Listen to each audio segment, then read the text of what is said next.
So if you can record locally, awesome. If you can't, I'm that's doing it. fine. We're recording this. Yeah. You know me. Yeah, He's a pro. I know.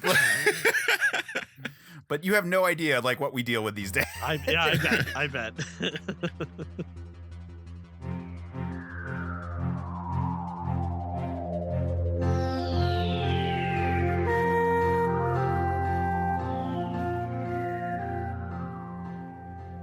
Hey everyone, and welcome back to the Men of Steel podcast. I'm Case Aiken, and as always, I'm joined by my co-host, Jmike Folson.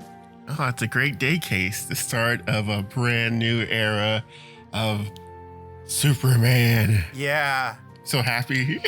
Yeah, so we're not gonna beat around the bush here. We are doing an episode on the Superman movie because it's the Superman movie, and this is a Superman podcast. Of course. It would be kind of crazy if we didn't do an episode about the Superman movie, and it would be even crazier if we weren't thinking about it until the last minute and then decided to do it. But that I mean, who does that? That's crazy. What are you talking about? that would be nice. But so, yeah, we're talking about the new Superman movie, Superman parentheses 2025, as I'm going to have to list it because, God damn it, there was already a Superman movie. So now this is yet another one. But to have the conversation about Superman 2025, we are joined by Addy Thomas. Hey, thanks for having me, guys. Addy, it is so great to have you back, buddy. Yeah, it's been way too long. I know. It's been easily 100 episodes. Yeah, it has been. The last time I was on, you weren't a father, so that is true. Yeah. Lot of things are different nowadays. Yes. Jmike was still young. I know, right? Uncynical. No. I don't know about that. No, that's never been true. Here's one thing I will have to call out real quick because it doesn't make a lot of sense to me that Jmike is the Superman fan and I am the self-professed and well-documented Superman hater, because Jmike's heart is cold and dead inside. You know, if you need someone to pour an ice bucket on your hopes and dreams, Jmike is who you go to. He's to better explain it, he's the reality check that I sometimes need to curb my imagination and my ambitions. That's where he's a very valuable friend. That you need someone to let's just put some reality on this. Let's understand what's the actual truth of the situation. He seems like he should be the Batman fan, and I should be the Superman fan, because I'm like the one who's like trying to find weird optimism everywhere. You know, it's yeah, that's kind of true, actually. Right? Like leading up to this, Addy was the one who was really hopeful and everything else, and I was like, I don't know, man, I'm kind of nervous about it. And he's like, no, man, it's gonna be a great movie, and I was like, I don't know, I've been hurt too many times. And Addy's the one being cheerful and uplifting, and I was like, I had a lot of faith in James Gunn. do That's the thing that that helped me on this one. Yeah, and that's totally fair, and I think that Addy, you're just due for the right property to fully bring you over to this one. And 100%. Superman is sometimes hard to do. Superman has not had a great film track record. Let's be clear about that one. I think we're all in agreement before we get into a deep discussion here. We're all pretty positive about this movie, right? Yeah. Yes. I will say, not only am I positive about this movie, and obviously we're pretty fresh off the heels of this movie. We went to see it 2 days ago. I would say that I am this is very not just a top tier DC movie, but a top tier superhero movie or comic book movie in general. This is high up. This ranks pretty high up for me. I don't have any specific rankings. I'm not about to put out a top 10 or anything. I will say this: Addy was super happy after, because his Green Lantern survived the entire movie. That's right. He didn't get the crap beat out of him in the prologue like a Zack Snyder movie or anything. It made it. So, peek behind the curtains. When we were talking about doing this episode, there was a little bit of a let's see how this movie is before Addy commits to coming on an episode and coming out of podcast retirement. And I saw the movie Tuesday because Amazon Prime did a special deal for early screenings, and I was like, yeah, obviously I'm gonna go see it early if I can. And saw it, and immediately I was like, I'm not worried. I'm not worried at Yeah. all because of how goddamn good Guy Gardner is in this movie. I knew it right there. But before we go too deep into a conversation about this movie, Addy, you have been on the show, but it's been a long ass time. Who the fuck are you? At this point, I'm not really a personality online anymore, so that may change in the future. It's always kind of in the plans. Obviously, when Certain Point of View was in its infancy, I want to say that was late 2015, maybe. Because it would have been soon after Lucasfilm was bought out by Disney. Was when, and it was around Force Awakens, I believe. Maybe yeah. Yeah, so actually, it would have been around Force Awakens came out right when the show launched. Yes, that's right. Because I made sure to rewatch it in favor, or when I came on for the first time, and I was the first episode that was not pre-batched. Yes, you were our first guest. So we launched the show around Force Awakens. So that was early Certain Point of View, when it was supposed to be just a Star Wars podcast, very quickly turned into more of a general nerd podcast. And there were many pivots from there, but we had the early version of Another Pass, the Scruffy Nerf Herders, which I'm still looking forward to continue some stories. If that ever happens to open up in your busy schedule. If you're down, I do want to. Okay, so you didn't That's say a whole the other thing, conversation. All right, for listeners who don't know who Addy Thomas is, and shame on you because Addy is a great guy, but Addy Thomas is one of the co-founders of Certain Point of View. Yeah, that is a way to put it. Yes. Yeah. So just want to give props there, and as a result, because Men of Steel is a spinoff show to Certain Point of View, in a sense you are the parent of this project. Now the reason you're the parent of this project is because you and Ben would shit on Superman all the time. When we would do Scruffy Nerf Herders, the Certain Point of View D&D game that we ran set inside the Star Wars universe. We would hang out and you guys would shit on Superman, and Jmike and I would be like, yeah, Superman's not that bad. Yeah, he's cool. He's a cool guy. Yeah. And then I was like, Jmike, do you want to record this? Yeah, that's the birth of Men of Steel. Yeah, we put you guys in a corner. So that's who you are, and I'm so glad to get you back on this one because you and I famously shared a brain during the run of Certain Point of View. Yes. That it was Ben and I had the same voice, you and I had the same brain, and that's why I couldn't be a guest on every episode because it got too goddamn confusing. That is very true. Yeah, more than one instance that I remember. Yeah. I had the issue. I would listen to an episode and be like, wait, who said that? And I was there. Right. But look, we're not as close as we used to be just by virtue of the fact that we used to podcast together, and so we would hang out all the time. But we've been in touch over the years. We've still been friends. People have wondered what happened to you, and the truth is just you're busy. Life. You got a life. There was this pandemic that hit, and then there was what we tried reevaluate, try to redo. We stepped away from the nerd podcasting with the intention of starting some new projects that just haven't materialized. I got a couple that I'm working on that I can't really talk about just yet, but hopefully it may not be a podcast, but we'll see what happens in the near future. So I don't have anything to promote. I'm just here to have fun with two of my boys. Yeah. Well, and the reason why I don't want to understate the importance that you and Ben had is that I wouldn't be a podcaster without you guys. So having you back on means so much to me because it has been a long ass time.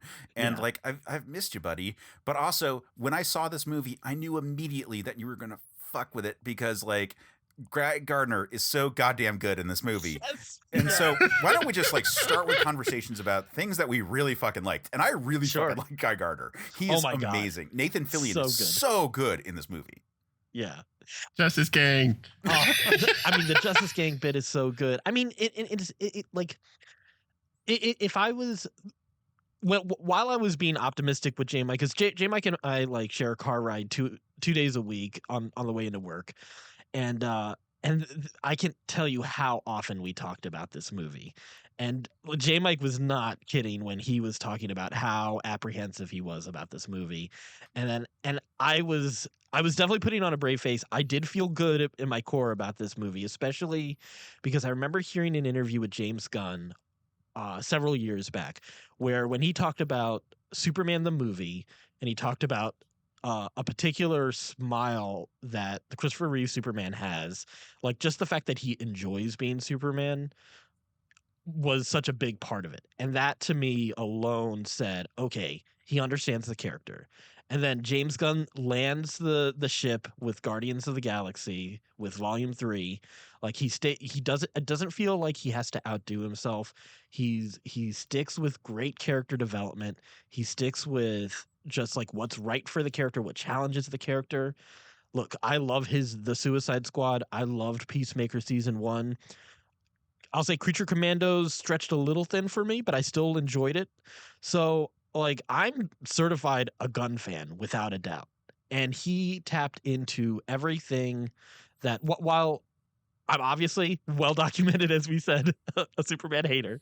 The moments I have enjoyed Superman, which are like big fan of that like even if the story, it's the run, I wasn't a huge fan of.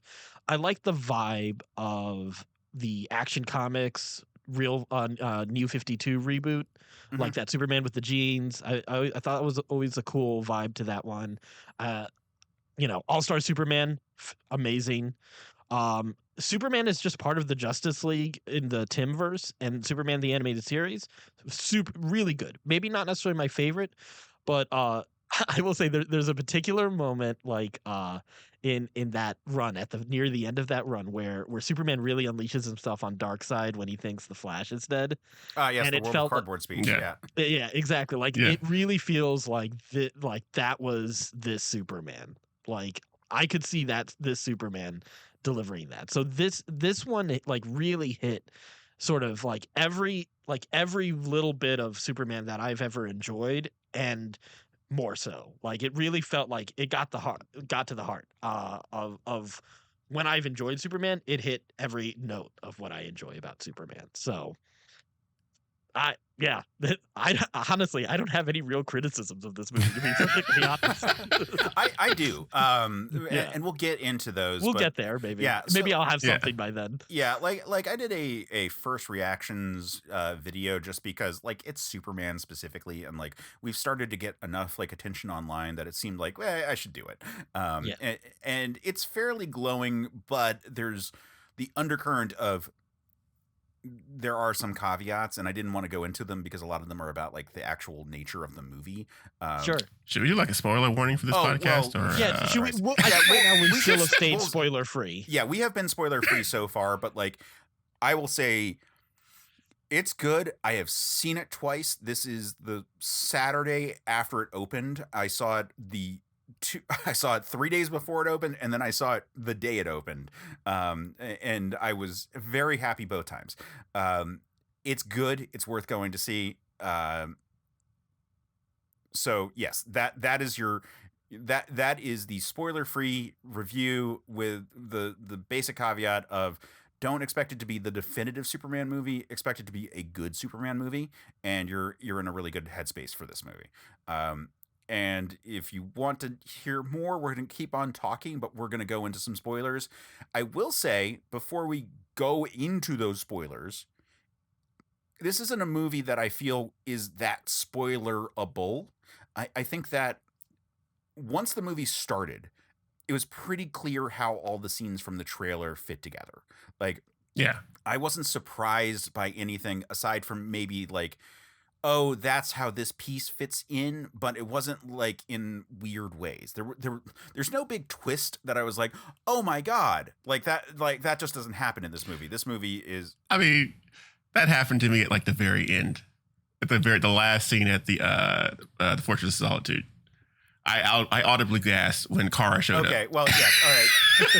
But that's not even that big of a spoiler because she was announced to be Yeah, and she was announced. I was like, Addy was like, you didn't know? I know, even I knew. Yeah, and that was so for people who are wondering. Yes, Supergirl shows up. It's not a big part. It was already announced beforehand. It's not a big spoiler. Yeah. It's not even really a particularly key to the story. No, I mean, kind of. Well, she shows up to pick up the dog, and that's it. Yeah. Well, her inclusion is great because it does confirm it. Like, it's a payoff for the whole, like, Clark never says my dog. He always says the dog. The dog. The dog. Yeah. And then That's it's right. like it's more of a It foster clarifies situation, and it's like, Yeah. that's how this all works, and that Yeah. makes it clear like why Crypto is not better trained, and you're like, it's because Crypto is with like someone who babies him and like doesn't like teach him to do like any kind of behavioral stuff, like Right. Party Bill Cara. Okay, so a lot of people are like really mad about this one. So we know that the movie that they are adapting for the Supergirl movie in 2 years is based on Supergirl Woman of Tomorrow. And the opening of that is that she turns 21 and she goes to a Red Sun world so that she can actually celebrate it. Right. Yeah. So they deal with that here. I think a lot of people are making too big of a thing of it because it's a James Gunn movie, and so like everything is played for a joke if it can be played for a joke. Right. Well, I mean, Clark says it. He's like, he's talking to Four. He's like, oh yeah, well, she likes to go partying, and like Yellow Sun, you can't get drunk. Red Sun, she goes and she can actually get drunk there. And Four is like, oh okay, and kind of like turn to the side. Yeah, I saw people harp on that bit a little too much. They were like, if she goes to the Red Sun world to get drunk, how does she get back? And I'm like, how does she get there in the first place? She can't like fly to a planet with a red sun. Like, she will die before she arrives. Yeah, potentially, or at the very least, like, this is a world with spaceships. Clearly, yeah. I mean, we've got Mr. Terrific already. Like, it's one thing that honestly, one of my favorite things about this movie is that we do what A New Hope did so well all those years ago, and it just started in the middle of an established world with a lot going on. Like, I'm glad we didn't try to slow down for an origin story. I think like Superman, we've gotten to that same point where we've gotten with a lot of heroes. We've definitely, I mean, obviously Batman and Spidey, we don't need an origin movie. I'd make the argument for a lot of heroes, we don't need an origin story ever again. Certainly not Superman in the grand scheme of like, does the pop culture need to learn about the origin of Superman? Like that, right? Superman is the best known character on the planet. Yeah, right. And I would even say that with the caveat that it's not even like it's not like we've even been overexposed to the origin of no, it's really only Superman 2 movies. in the same way. Right, exactly. And both of them have been very cool too, to be perfectly honest. Even though like I don't particularly like Man of Steel, like that was a sort of a pretty cool opening, and obviously for Superman the movie it's great. But I like it's funny like it's not gotten to that like pearls on Crime Alley. Like we haven't gotten to that like, okay, we're ready to move past that. So I'm happy to have jumped past that, and even sort of Pon Ma Kent, in like young Superman, young Clark in Kansas. It's not, I wouldn't say that I don't want that ever again. That I'm down to see something in the future, maybe not necessarily for this particular story or this universe, but I think we can move, like get to Metropolis, get to Superman being Superman, and Superman enjoying being Superman, which I think is like a big part of this movie, is that he truly enjoys being who he is. He's not tortured.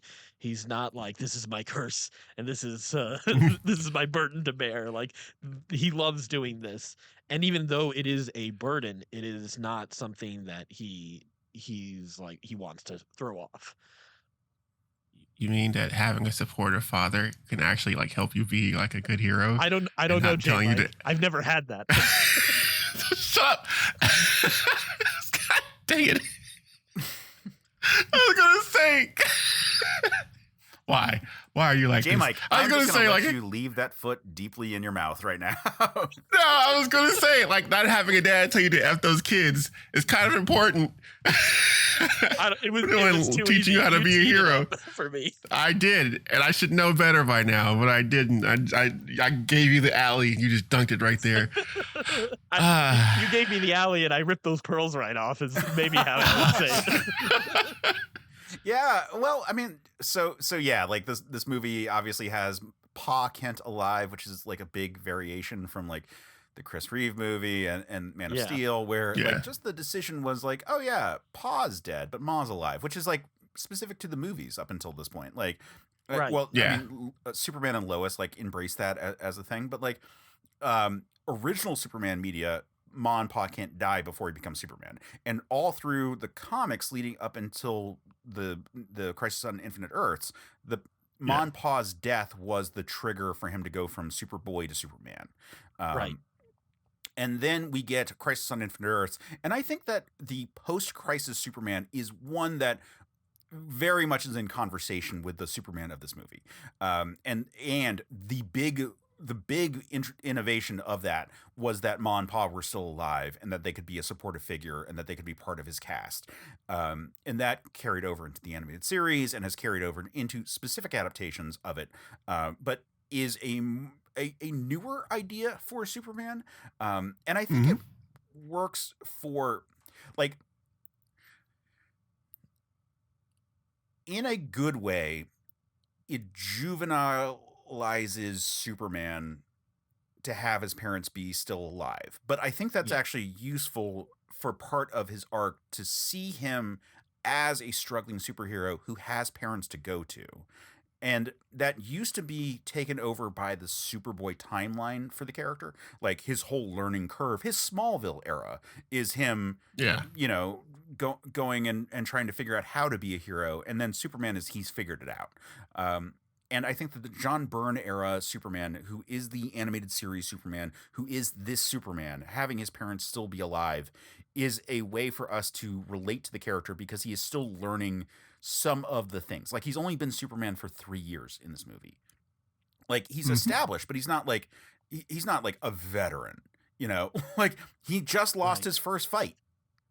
Yep. Yeah. Yeah. Which was, I think Addy touched up this when we were watching the movie. He was like, "Oh, okay, cool. They're not playing out like the typical like origin story. We're doing it like the kind of like a crawl, basically. It was 300 years ago, like the metahumans first showed up, and then 30, then 3, then 3, then 3. And I was like, okay, that's kind of cool. So I forget which movie it was.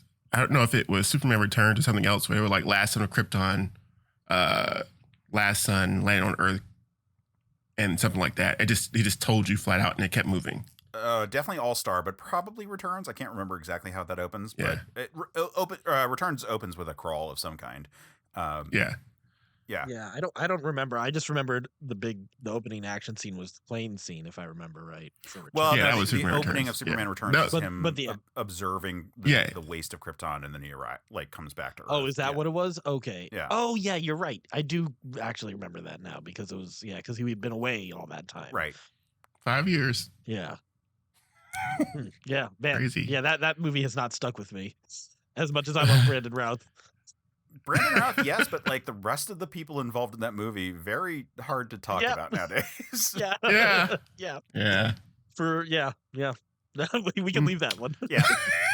Yeah, so we have a Superman who is young. Like he's 30, but he's young in the sense of like he hasn't gone through some of the trials. He's been successful all the time. This is his first time losing a fight at the opening of this movie. And that is a thing that happens a bunch in this movie. This is an arc where the character is being forced to confront the fact that like him doing the right thing might rub people the wrong way in a way that has ramifications for him. Like that is the arc of maturity as a character.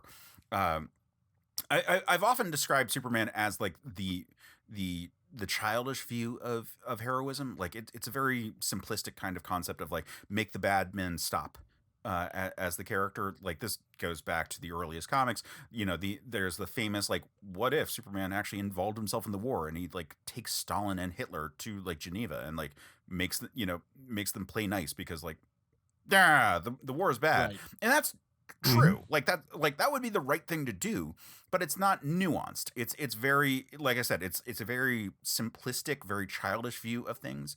And then like the quote unquote Marvel era is a very adolescent view of it, where all the issues are very like into your emotions, into that like changing into adulthood kind of form. And then like coming around to the far end of it is like, how do we actually like describe like an adult version of that? And I think that playing up a Superman who is being forced to confront the complications of his actions is how we start to approach that adult concept of a hero. That Superman has done the right thing, and everyone agrees. Even Flag Senior agrees that Big Blue did the right thing, even if it was naive. When he's like talking, like talking to the Secretary of Defense, like it's a scenario where the character is starting to mature into the ultimate hero that he should be.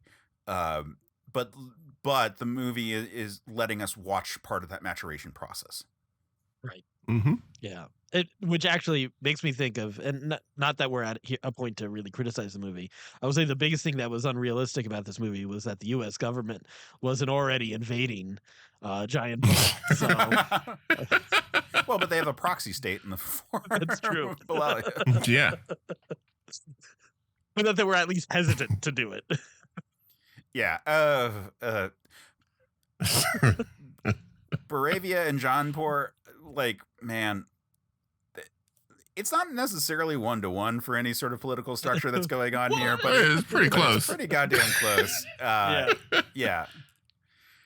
Which I'm personally fine with. Like, yeah. like, yeah.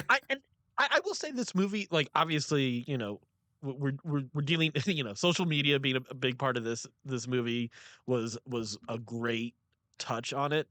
But I will say that as someone who is a little bit more all over the spectrum politically, and sometimes has certain issues with the tone of preachiness, very rarely with the message.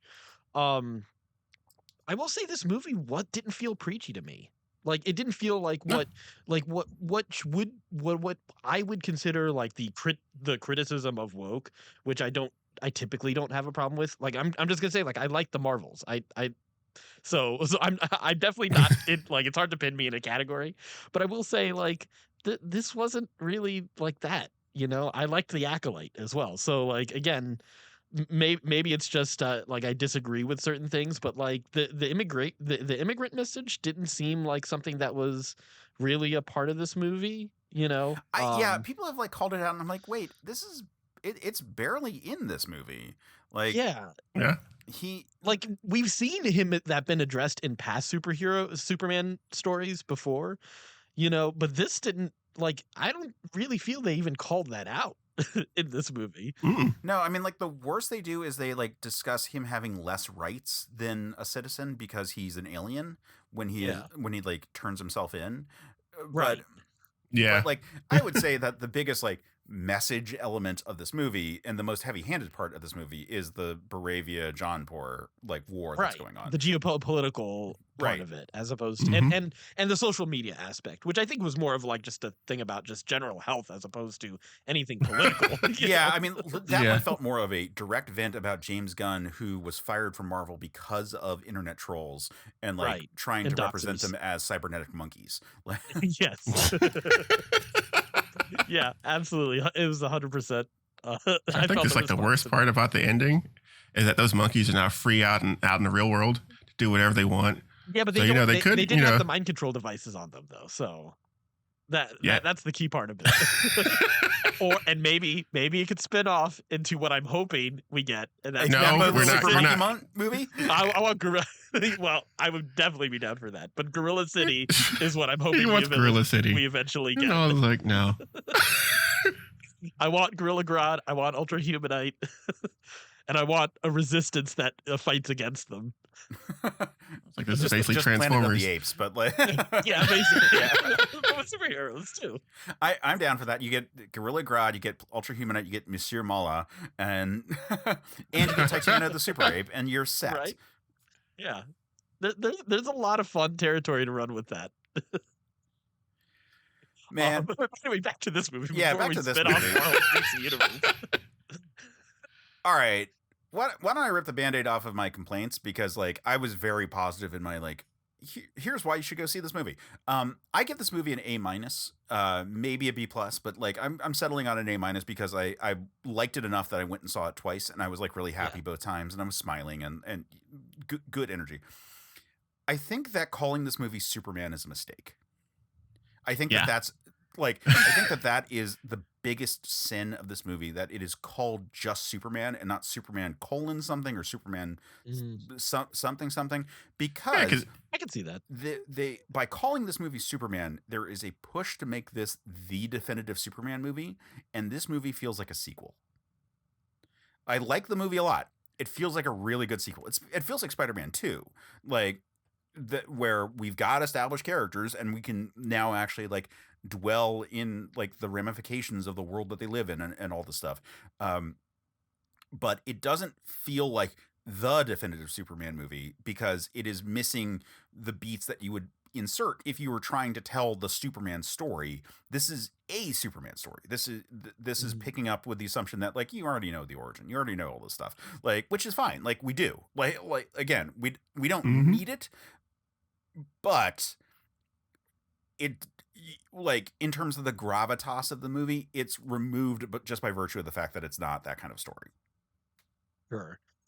I would make a more of a comparison to Spider-Man: Homecoming with this movie. Yes, I actually have said a lot. It's like the MCU Spider-Man movies. Yeah, and I in all the best ways, I think it feels a lot like that, and even more so, I would say this is like a 3-episode arc of JLU. You know, this really felt like that, especially including the Justice Gang, and Hall of Justice and all of that. I mean, that was awesome. right? I mean, you get Metamorpho, you get Guy Gardner, you get Hawkgirl. I mean, you get Mr. Terrific. All 4 of them, which I thought were absolutely amazing. But I also I don't know if I would say, maybe you can make an argument that Mr. Terrific was a much more significant character. Not that the other 3 weren't, obviously, but Mr. Terrific does have a little bit more to do in this movie. But I wouldn't say that any of them have any significant arcs, though. Like, I do think Clark's and Superman, and particularly his relationship with Lois, are sort of the keys of this movie. So so while I agree that, like, yeah, you need a colon and maybe like a little statement that's not Dawn of Justice, but something else, like it does still feel very much like a Superman movie. Like all the main characters are definitely surrounding cast. Like Jimmy, it's certainly is significant. It's a Superman movie. I definitely was not trying to say it wasn't a Superman movie. Like, it's just a Superman movie that is not the first movie in a sequence. If you're like looking at it from that perspective, and like I said, like, or rather, like you said, the MCU Spider-Man movies are a really good comparison there, where they just don't feel the need to be like, well, we don't need to fucking do the origin story anymore. We can just we can just do, like, let's pick up with Spider-Man in high school, which everyone fucking loves. Cool. All right. Yeah. There we go. This picks up with Superman in a good space, like where he's an established superhero doing well. He's dating Lois Lane, which is like, puts us a few steps into the whole progression there. And they don't kind of work around that. They don't do flashbacks. They don't do anything. Like, they just assume, or they tell you at a few points, but they just roll into it. And that's my biggest complaint about this movie, where they thrust you into it all. And that is fine for me, but not necessarily fine for everyone. Yeah. Do you think this is an issue for people like the normies, the non-comic book fandom? Yeah, and even for people who are in the know but just demand that their movies exist in a world, or exist in a structure where they tell you who they are. Sure. That's fair. Yeah. Like I've pitched movies like this on Another Pass a lot, where like like our Amazing Spider-Man's pitch, I was like, well, what if it was a world of supervillains? Because everyone already knew all the Spider-Man stuff, and I was like, well, why don't we just like roll into it as deep as we can? And this is actually doing that, and I think it's good for all the reasons that it's going to hold up really well in the long run, because it's a really good entry in the Superman franchise.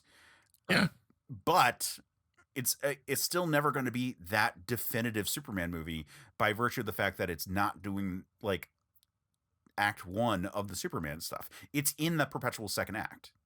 Right. Yeah, that's an interesting observation. I I wonder.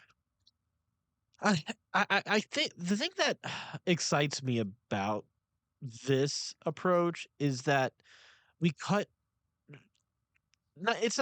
I've already. I guess I already talked about cutting past some of the the the rote stuff of doing an origin story, but it also, I think, just cuts to the part of Superman that is the most interesting. Like, there are origin elements to it in that, like, Lois had met Ma and Pa Kent. Yeah. So, Yeah. we get sort of an intro to them and a reestablishment. Like, even if we don't get that, even though we didn't, I thought what was really clever is in the end getting the montage of young Clark was such a nice good way of having around. all the footage of young Clark with Ma and Pa Kent Mhm. without needing us to have flashback scenes. Right, and really, and have and flashbacks or slowing down that immediate, the immediate part of it, like the original, like the Act One. And I think what I really do appreciate about this movie is that this movie, like I was really surprised that the movie opened with that scene with, Clark in the ice Mhm. injured. Like, I was like, as soon as I saw that, I was beyond excited that was. I mean, because that's been a clip that they've had out pretty early. It's been in all the trailers and everything. So it was really cool to have that giving context, and we get right back into the middle of a fight. I thought the pacing of all of this movie to me was pretty pitch perfect. I never felt like I needed to look at my watch or anything at any point in this movie. Like, like, here's something I'll say in contrast to that. This movie was very packed, very very packed with a lot. Fairly simple story, but still it was accomplishing a lot. A lot of stuff Very going simple. on. Exactly. Yeah. And the Batman with Robert Pattinson, I felt there's a lot in that movie, and it was almost 3 hours. This movie, on the other hand, was 2 hours, but I did remember looking at my watch in the Batman, and I've since enjoyed pause. more of that movie. I think everyone Yeah. looked at their watch right when the chase scene with Penguin ends, because you can't help but be like, "Oh, we're pretty close to the end, right? There's another Right? hour." Nope. Exactly, right? And even the end is dragged out a little bit. But again, and I actually, in retrospect, I've enjoyed more that movie again afterwards. But I will say, for a theater experience, I kind of would have preferred that on the small screen, to be perfectly honest, and which I feel is reaffirmed by how much I enjoyed the Penguin. Whereas this felt like I talked to a mutual friend, a mutual friend of ours that is not planning to see this in the theater and is going to stream this, which I understand, just with the cost of everything and the time that it takes to go to the theater. It's not the same experience as it used to be, in my opinion. But I will say that, man, like, this is a movie that deserves to be seen on a big screen. Just like kind of how kinetic the movie is, just how, like, the energy of it, the editing is right, is like, there's a lot. It's funny. The first thing I said when I saw the original Guardians of the Galaxy, and I was early on, like, really excited for that movie, even though, like, I had very like had a very rough knowledge of who Rocket and Groot were, and that was it. And I remember being super excited for that movie, coming out of that movie, and I was like, "Oh my god, this is Star Wars." And there felt, for me, in a lot of the best ways, I felt a lot of Star Wars comparisons for this movie. And there was a lot of A New Hope energy in this movie, and I really appreciated that. So I didn't really have, I have, there's plenty of other things I wanted to say, but I don't know. Like, did you feel that at all in this movie? I think there's a swashbuckling quality to the Superman of this movie, which is what we're talking about with Star Wars as well. Like, it's a big adventure. Like, The Adventures of Superman is a common title. That was the TV show with George Reeves. That was the comic in the 90s. That was the radio show back in the day. There have been various cartoons with that title. Like, The Adventures of Superman is a thing that should resonate. Like, this is a character who is going on adventures, and like, and Right. he's invulnerable and brave and smart and and handsome, and like, doesn't have to worry about anything. But like, that just like adds to the sort of like effortless nature of how these adventures go. Like there's still these like epic stories. You know, the original comic that Superman showed up in is Action Comics, and the whole detail about that is like, no, there's just fucking shit going on all the time that Superman's dealing with or other characters are dealing with, but there's just like beat for you to deal with, like which is why things like the kaiju fight, which is you could cut that out and it wouldn't change the story at all. Nope. But it's there for emotional reasons, it's there for character reasons, and it's there for action reasons. And like, I think people underestimate that Superman should be kinetic and action packed. Like you talked about the New 52 run, like that was such an action driven story for the character, where constantly there were just things happening to him and that he had to respond to at super speed, because only Superman could respond to it, because that's the level of like grab you by the balls and just like go kind of things. And this movie embraces a lot of that. And what I like though is, you know, this Superman's got that Luke Skywalker G golly type of like attitude to him. Definitely again, very A New Hope Luke Skywalker, I will say. And I think the other thing is I like is, even though like as you said, from a plot perspective you could cut the kaiju fight, but I will say from a character perspective there is so much established about Superman. Like, I mean, saving not the not fucking kid, squirrel, the squirrel. Couldn't have been better timed. I mean, like it was perfect. I loved it. Like, this movie had me smiling from beginning to end. Not just smiling. Like, I mean, obviously I'm an easy cry, but there were tears flowing through many scenes in this movie for me. This movie hit me. Jmike didn't see it as much, and Jmike tried to cut it off on one moment that he knew it was going to come, but he wasn't successful. But I wasn't fast enough. But again, I'm an easy cry. I will say that. So it may not necessarily be the best, the highest accomplishment, but I will say it happened a lot in this movie. And there were so many. There's not just one definitive scene that I could even say identifies the heart of this movie. I think there were many scenes that were the heart of this movie. But you might even make the argument that this movie is just all heart. Yeah. So. Yeah, it really is. That's why it really like resonated with me, I think, so much. Like, I mean, I absolutely adore the scene. I mean, well, from a character perspective of just establishing personality. I love the interview scene with thank Lois you for bringing that up. and Clark. Just the way that they're handling the recorder, the way they're handling what's off the record, like all of these moments. Like, it's just like, I mean, this isn't just top tier screenwriting.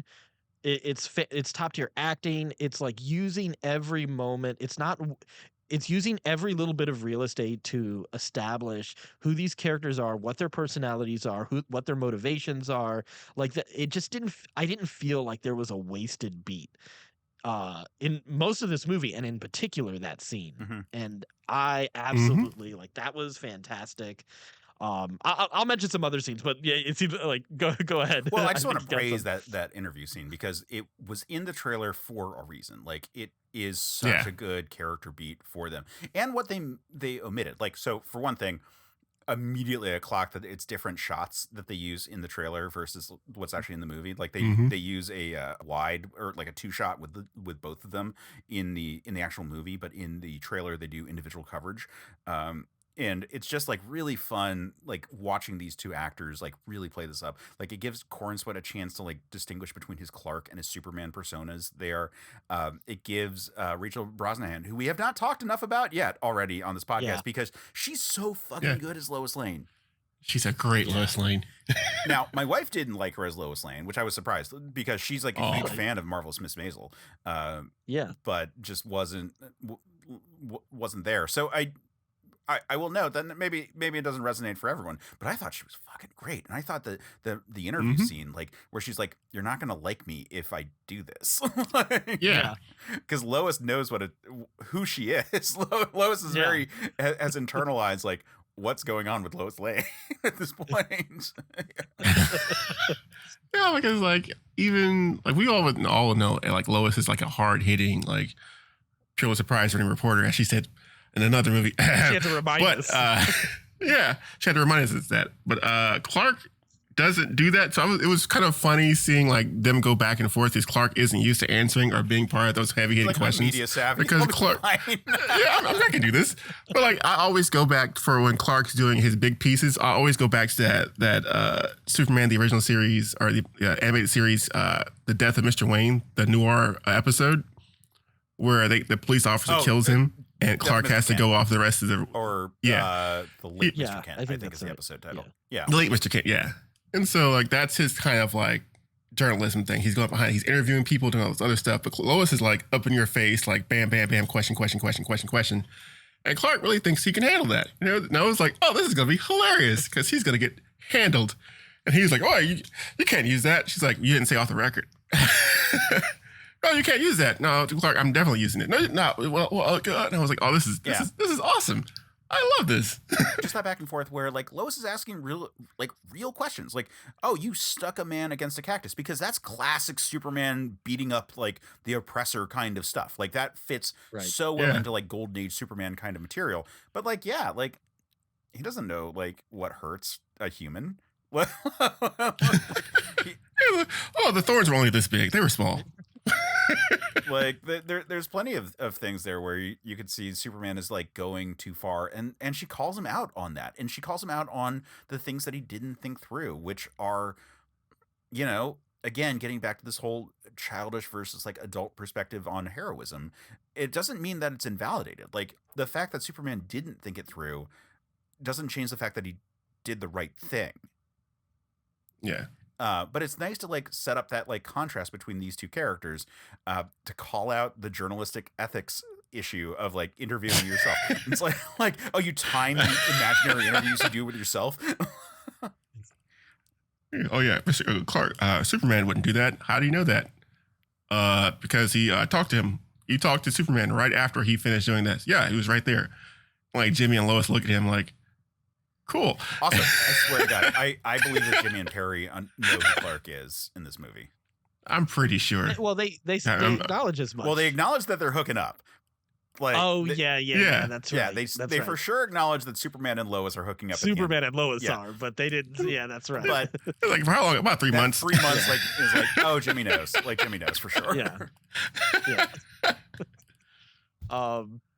Yeah. I have a feeling they probably know. It just seems like they probably do, because I mean, I think like they kind of mocked the idea that the glasses are really. I love that detail. Yeah. So there are so many fucking nerd details in this glasses? movie that they just do. They put in there for the sake of us nerds, and the one with the glasses that they play for a joke. And I walked away from it being like, wait, in this movie, are they hypnotic? That was like Guy Gardner's rant, classic. And I was like, oh, yes, it's finally happening in a movie. And he was like, those freaking hypnotic glasses, you see it? You've all seen it. Okay, he does a thing where you can't see his face. And I was like, oh, that's awesome. Yeah, it's so cool. More modern Superman fans might not be aware of this, but like it used to be a thing that like legitimately his glasses were hypnotic. In certain versions, but that's because writers were like crazy hacks working under insane deadlines and just like putting shit out there, and they were like, how is he a TV anchorman? Oh, fucking hypnotic glasses, or he's vibrating his face too fast. It's something like that. It doesn't matter. Yeah, it was such a great detail. It was a nice little it felt like even more than an Easter egg on that one. One thing I want to bring up, not from the interview scene, but from the makeup scene that they have, which very hilarious that like all the internet was like, Superman's not dealing with the interdimensional imp in the background. Well, because he knows it's an interdimensional imp that's not actually going to hurt anyone. Like that's like if you're paying attention to what kind of monster is in the background, of course he's not paying attention to it. Like it's not important in the grand scheme of things. Guy Gardner can beat it up with a baseball bat. Like that's fine. Again, that scene was one of the scenes that got me a little teary, actually. Like the idea of, I loved that conversation. Was one of my absolute favorites, because I think the idea of Superman looking at everyone being trusting and seeing everyone as beautiful even if they don't, I thought really got to again like another core part of who Superman is. at his best. So that was a scene Yeah. that really resonated with me Well, as well. What I really love about it is that it works in James Gunn's love of music so well Yes. into the defining of these characters. Like Lois Lane and Clark Kent have different tastes, but similar tastes in music. You know, like they're both journalists. Yeah. They're both into punk rock, but like Clark has a very specific like taste of punk rock that they established multiple times. He has a Mighty Crabjoys poster on his desk. Yeah, like on the pillar behind his desk, but which they established before he says that he's a fan of them. And then of course we get the closing, like their number as the credits song. Right. Yeah, so it's just like wonderful stuff there. But like I love that we get those details of like their music taste like informing who they are, because music does inform who a person is. You know, like we get this three-dimensionality to these characters just by virtue of like how we're informed about these things about them. I was surprised that they didn't drop a like, and my dad's a general line in there. Like that's completely omitted from this movie. Yeah. Well, they'll probably be later on. Probably. And, you know, probably fine. Yeah. Although, like, look, My Adventures with Superman, like, General Lane is the main bad of the first season. And Superman and Lois, General Lane is a huge part of that. But that's also, like, a newer thing. Like, General Lane, we researched this for this show, is first established in Man of Steel. Like the 80s like revival of Superman. Like that was not a thing. That the John Byrne revival of Superman. Okay. Like prior to that, Lois's dad was just a dude. Right. So Jmike, I looked this up actually after we did our Superman and the Incredible Hulk episode, because we talk about how it's like, oh, it's really funny that like Betty Ross and Lois Lane are talking about how both their dads are generals. And I was like, how many generals are there actually? There's like 36. Yeah. Really? Like 4-star generals. Not like because general like first single star, which is like I forget the whole like tier system for it, but like they're always 4-star generals. Like both General Lane and General Ross are 4-star generals. There's only 36 in the United States at the moment. They fucking know each other. Yeah. Kind of hard for them not to run into each other at that point. Do we have any other major regularly established generals within Marvel or DC? Like I other than those two, I actually can't really think of. I think Sergeant Rock is promoted to a general by the time we look at him in any modern scenarios instead of like 1940 stuff. But that's the last one that comes to mind. It's the whole thing about like most characters are either captains in the military because like that's so like such a popular, like you're a leader of men but not the brass kind of thing. Yeah. Well, the title is just right in terms of like that universal appeal. Like you didn't get, like Lieutenant doesn't sound like it has quite the same authority, which is weird because Lieutenant is like higher ranking. Right. And Sergeant has a good gruff sound to it, but Captain definitely had like leader, like you said, leader of men. It definitely resonates. So, let me ask you guys, what is like your single scene that's like the heart of this movie for you guys? You can pick more than one, but what's really the core of this movie?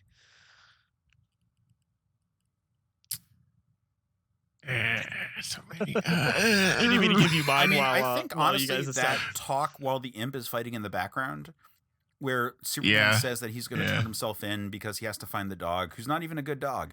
But he's alone and he's scared. Damn dog. And like and he's so tired. Like he like that's the whole scene of him like taking his boots off and everything. I think that's a really good moment for the character. So I'm gonna put that one down at the moment, but I'm sure any scene in this movie, multiple. Yeah, there's plenty. Yeah, I would really go with for me, and it's funny because in a lot of the wrong ways, obviously Jmike alluded to our Kevin Costner Kent Man of Steel earlier, and he's a regular topic of conversation for the two of us. But I will say the Pa Kent scene in this movie really, like, I think that felt so much like the heart of this movie and really like got to the core of what I think I feel is a message that we're needing more now than ever, when like the definition of truth is constantly changing for people, depending on who they're listening to and what they're listening to and what they want. Um, like, you can blame postmodernism or moral relativism. Sometimes people blame those things. It's not always the most fair thing to blame, because I think there's still some certain core truths that we know that people who are in in vulnerable positions need help, and I think that Yeah. is the core of this movie. Like that sort of thesis right there stands out to me in such a big way. And Jmike tried to undercut it for me by quoting my favorite line that got me teary in Across the Spider-Verse, that I'm gonna do my own thing moment from Across the Spider-Verse, because I have shared with him that made me cry, which he thinks it's weird that made me cry. But there were so many other moments with that one. but Let's see. but yeah, that for me was sort of that moment. It felt like that kind of the sort of a self-actualization moment for who Superman is in such a big way. So yeah, that's the part that really, really worked for me. It's like a toss-up for me between the kid with the flag Yeah. at the battle scene. I actually teared up on that scene. And I was like, That got me crying in the trailers. Well, it's more impactful in the actual movie because it's a bunch of kids like lifting up the scene. They're all like, oh, Superman. Yeah. And then the scene with Superman and when he rushes back after Alexis invaded the fortress, and he's talking to Four, and Four is like trying to jab out his brain because he failed. And I was like, yeah, because it's Superman being Superman, and people like calling on Superman because they know he's always going to be there for them. No matter how bad he's getting his butt kicked in that moment, he's going to still be looking out to like save as many people or help as many people as he can. And even when he's hurting really badly, he's still focused on like, these people need me. Even the robots. Yeah. And I was like, Hey, speaking of butt kicking, were either of you surprised about the reveal about Ultraman in this movie? No. I was. Really? Because I remember, Addy, I told you, I was like, oh crap. I was like, Bizarro? And I looked at you and you were like, huh. And I was like, but he looks like Anakin on Mustafar. And this is proof that I've been stretching, needing to get new glasses, but there were moments I actually thought, is that Henry Cavill there? Like, there's no way they're going to put Henry Cavill, in that this would movie. be Like, that would feel like the such most an F insane pull if they had Henry Cavill come in just to play his own evil clone. Right. Well, and also like Zack Snyder and Gunn are friends. Like those two like came up together with the Dawn of the Dead remake. So like there's no bad blood between those guys either. At least personally. Who knows? Like if there's with just the politics of of just their jobs, maybe there's a little bit, but it doesn't feel like James Gunn. I think it was Family Guy with the two of them, but like where they are.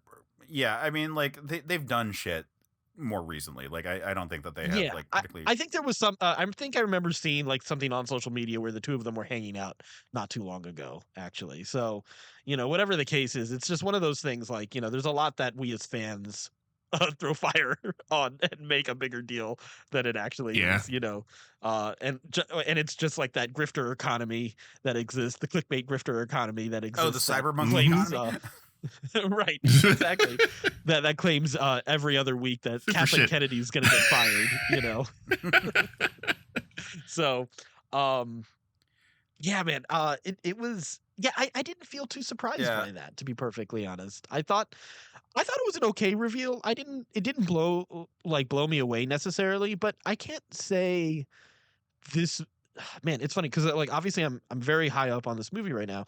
I can't say anything really blew me away, but where it chose not to like be a mind-blowing movie, it chose to be about like, all right, let's like kind of bring heart and core, like make this movie about really like in response to all the craziness of the world, how do we respond to it? So I think that's why this movie didn't feel like it was built on the big reveal, because it didn't even feel like I didn't even feel like the movie was trying to make that reveal that big of a deal, to be perfectly honest. I didn't think it was like a big reveal or anything. It is probably the biggest like twist or spoiler that we have to talk about in this whole movie. Yeah. And they hit it in the trailer, I think fairly well. Besides the other big one. The other big twist they threw in there. The message twist. Yeah. Okay. Yeah. Maybe the message is a big one. We'll talk about that's an interesting point of discussion. But so calling him Ultraman and having the toys say Ultraman was sort of like enough to be like, okay, either it's a dimension thing or it's a clone thing. One of those is going on here before we got into it. And the only reason I like allowed for myself, like on my first watching, to be like, well, maybe it's an extra dimensional version was because he created a pocket universe and like, well, maybe he has a pocket Krypton and he has a pocket Superman here. Well, but it's effectively the same thing. He just created a copy of Superman by way of, in that scenario by way of creating a pocket universe versus cloning him. To be honest, I thought we were about to get Superboy because I thought we were in that rant from Lex. I thought we were gonna get him to. He was gonna even say that he threw in half his DNA into it. Oh yeah, it didn't happen, of course. But I was fully expecting a Superboy reveal during the course of the rant. I'm a little bummed. Are they allowed to use that now? Wasn't revealed to have like flakier skin. Like I don't like the whole like chalky or like full on chalky but with like jagged facial features Bizarro. But to have him be like kind of pale and Bizarro-ish was a surprise. Like just because he is Bizarro. Like he's structurally Bizarro and for all intents and purposes here. I could see James Gunn saving Bizarro for something because Bizarro does feel How do you like save James Bizarro Gunn. when you have just a perfect clone of him in this movie? Here's my upgrade. Like, is he? The assumption is that this is the only clone.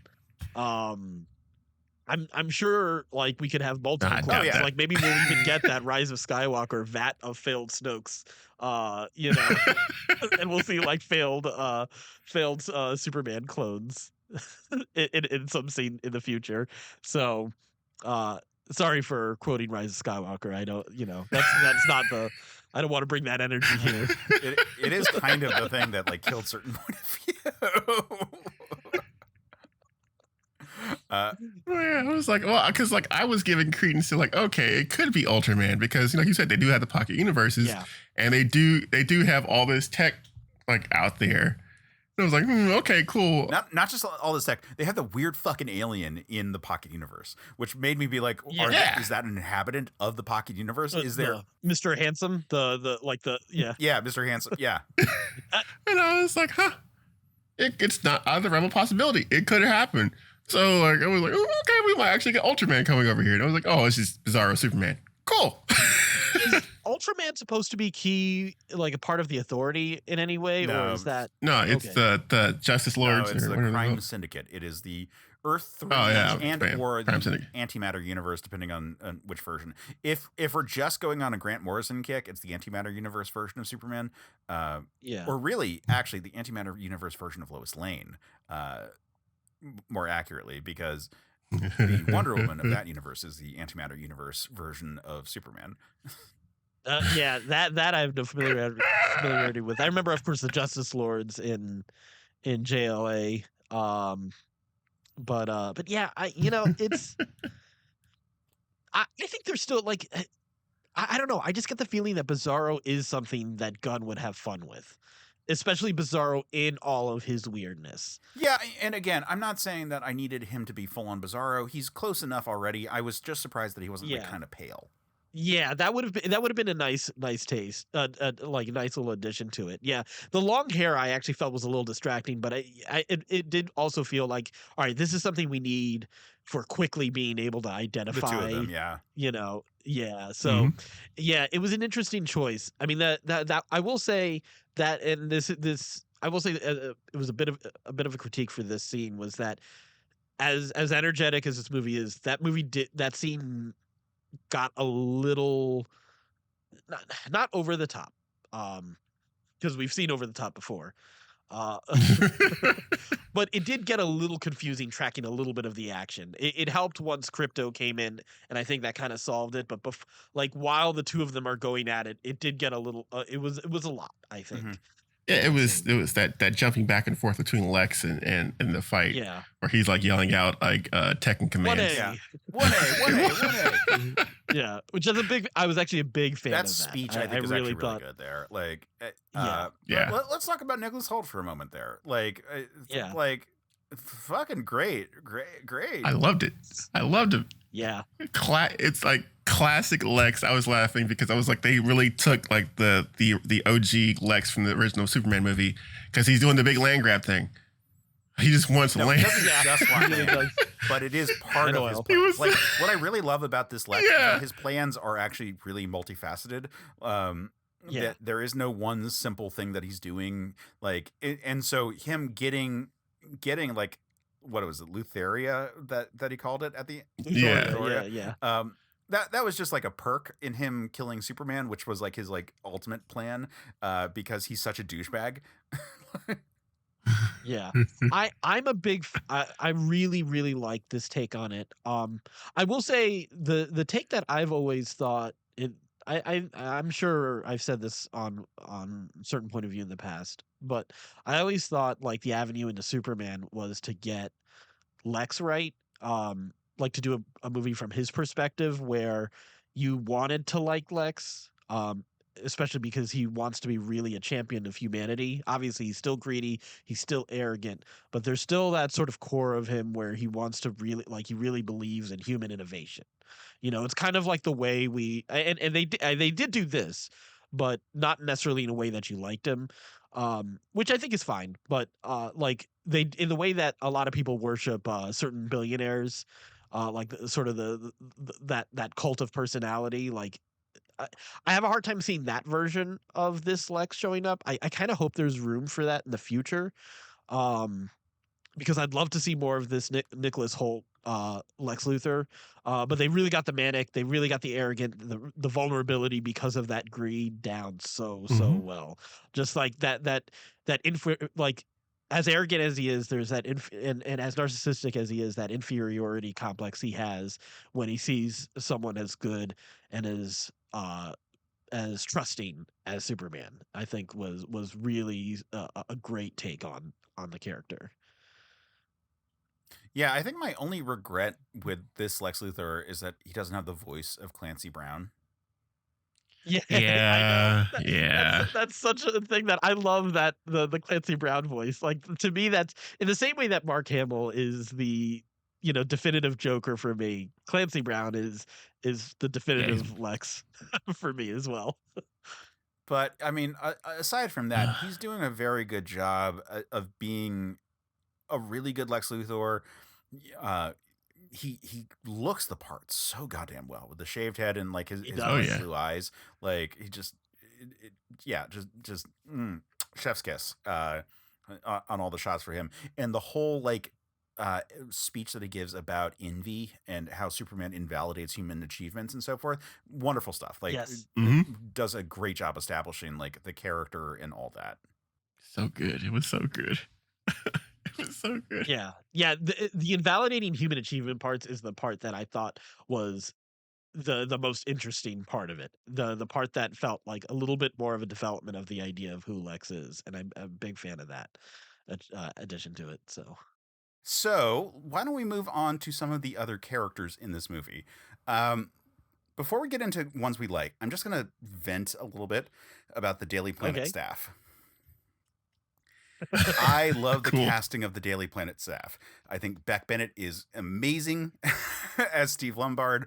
I think Skylar Gisondo, who is Jimmy Olsen, is so goddamn good in this movie. Like, so good. Like, I keep calling him a sex symbol, and my wife keeps getting mad that I'm like, that's not what a sex symbol means. And I'm like, no, but all the girls like him. For me, it is.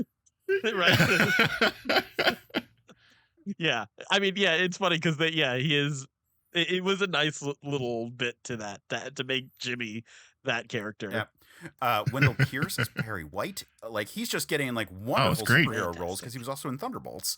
Like just Mhm. great stuff there. Michaela Hoover as Cat Grant looks the part perfectly. Like, Great. and Yep. spot on when it's like everyone's giving Kent shit about his writing. She's like, I loved it, Clark. And I'm like, that's the Cat Grant I know who's like really into Clark Yep. Kent.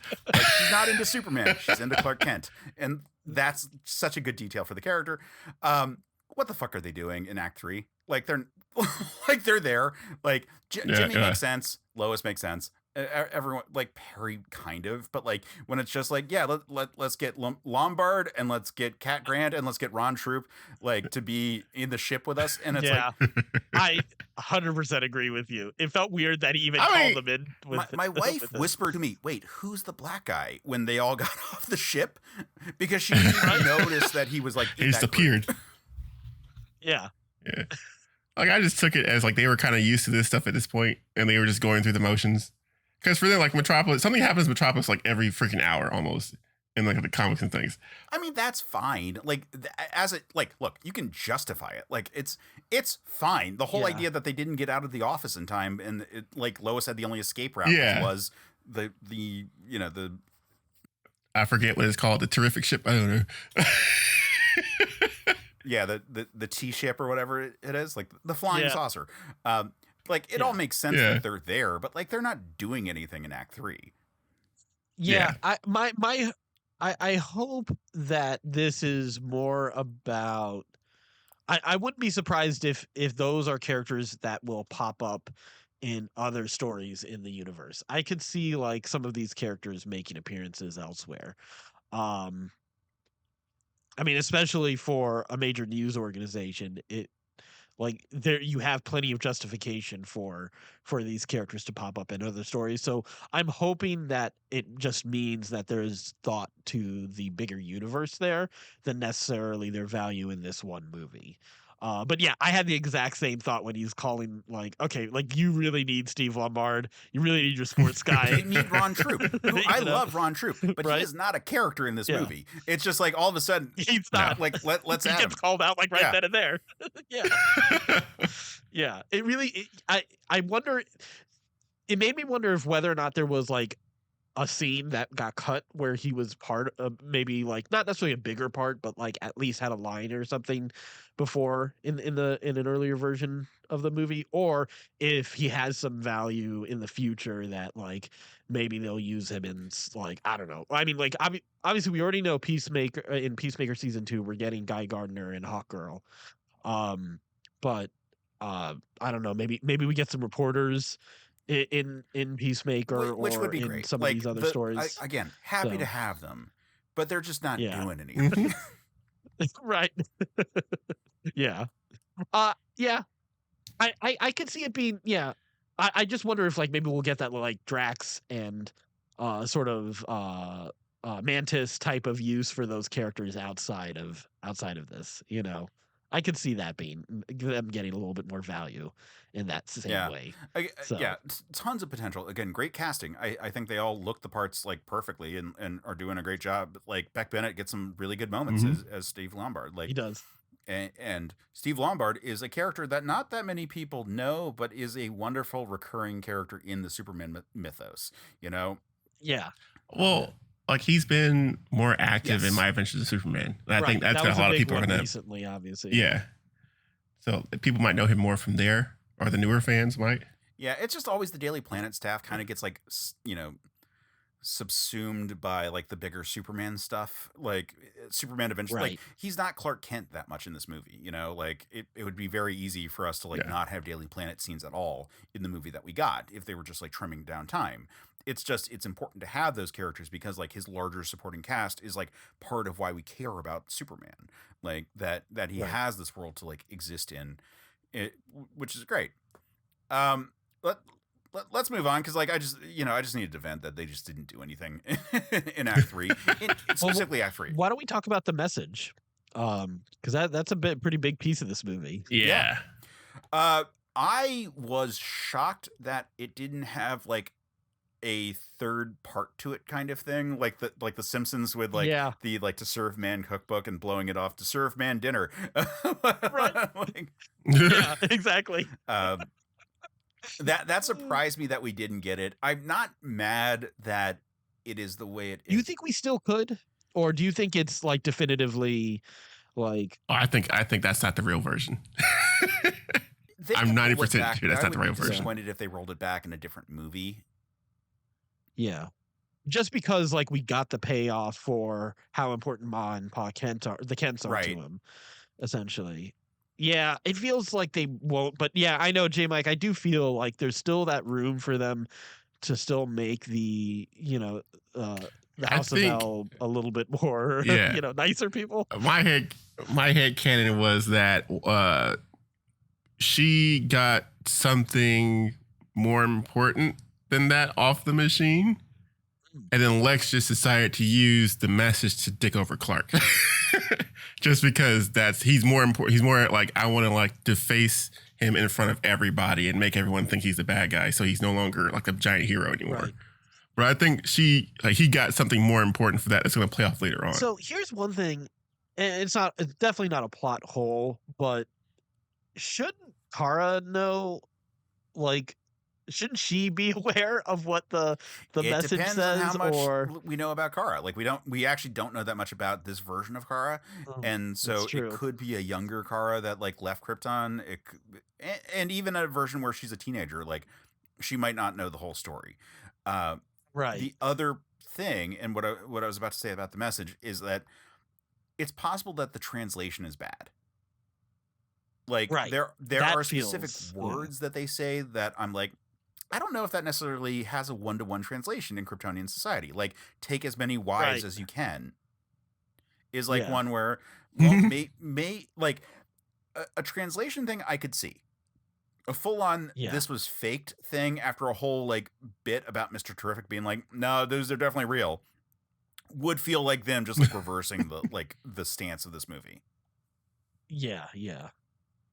I do hope that there is some sort of translation thing that doesn't necessarily absolve, the House of L or the in this case, but maybe at least like sheds a little bit more light into the message or the context of who they are. But I also don't know how much room I want to go. Like how much do we really want to litigate that story necessarily? Like I guess it's got to be pretty core to who he is. I mean, who knows? I mean, there's a ton of possibilities they could go with this story, and I don't know if you want to necessarily keep on going into the past of this character, or if you really want to like move forward into the future with this character. So yeah, I mean, like the message is such a part of the arc of Superman in this movie, like him using it as his like coping mechanism at the beginning, and then it's poisoned against him in the middle, and then he has like taken a new message as his like blanket that he wears when he needs comfort at the end, which is his his human family. It would be I think it would be disingenuous to reverse it as a whole. You could add nuance to it, especially from Kara, like trying to like clarify, like, no, it actually means like that's not quite what the wording means, like the translation wise. But it served so well for him to have an arc, for Superman to have an arc in this movie. And his big arc is his understanding of why he does the thing that he does, and why the Ma and Pa Kent stuff is so important, because it makes him understand that he's doing the things that he does because he chooses to, not because he's told to. Right. Yeah. I'm a bit. Yeah, I like that a lot. So it's quick aside. Yeah. Really quick aside. I was not expecting him to be that old. Ma and Pa Kent. I was expecting them to be like their late 50s, early 60s. Late 60s, pushing 70. I think that's about. I don't know. They looked fairly older. So I was like, interesting. Maybe unhealthy. That's another. Yeah. I was like, they look so much older than I thought. Like, they don't look like the movie stars from Smallville that are playing the parts of the parents. Which I will say is my favorite part of it. Like, they felt very relatable. Yes. That and especially the experience of them like on the phone, like I know when she's that was hilarious. Right. Your pa says that's Ma, I heard nice. So like that felt super relatable there. That was I'm a big Yeah. fan of that. So yeah, I absolutely loved like having normal people in this movie. And again, like this is a thing that I guess I think, man, I don't know how many heroes we actually get this with. Like, I feel the Netflix Marvel series, we got some of this with like Luke Cage and Daredevil, like actually interacting with normal people.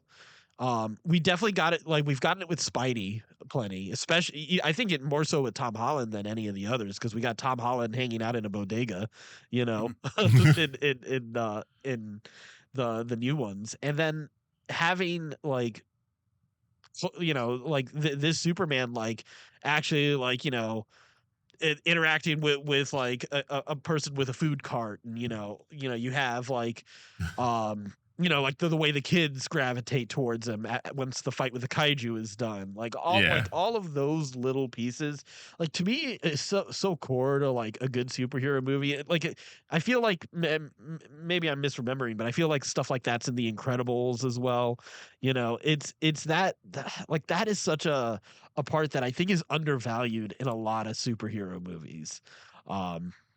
And I think that's one thing that really, again, I can't even say that James Gunn does that in any of his other movies, but this is part of the, like, this felt so appropriate to the character, and it felt like, again, we had another choice that was like, all right, well, give me all the choices that are going to give you heart in this movie, and we got them all.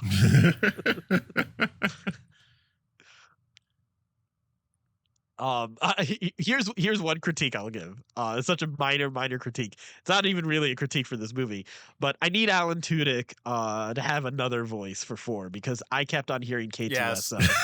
Yes. It was like, and the guy's a master with his voices. There are many times he's unrecognizable, as a voice actor. But man, he had the K2SO. It's not quite monotone, but like he had that. It's exact that good-natured robot voice. It is. Yeah. Yeah.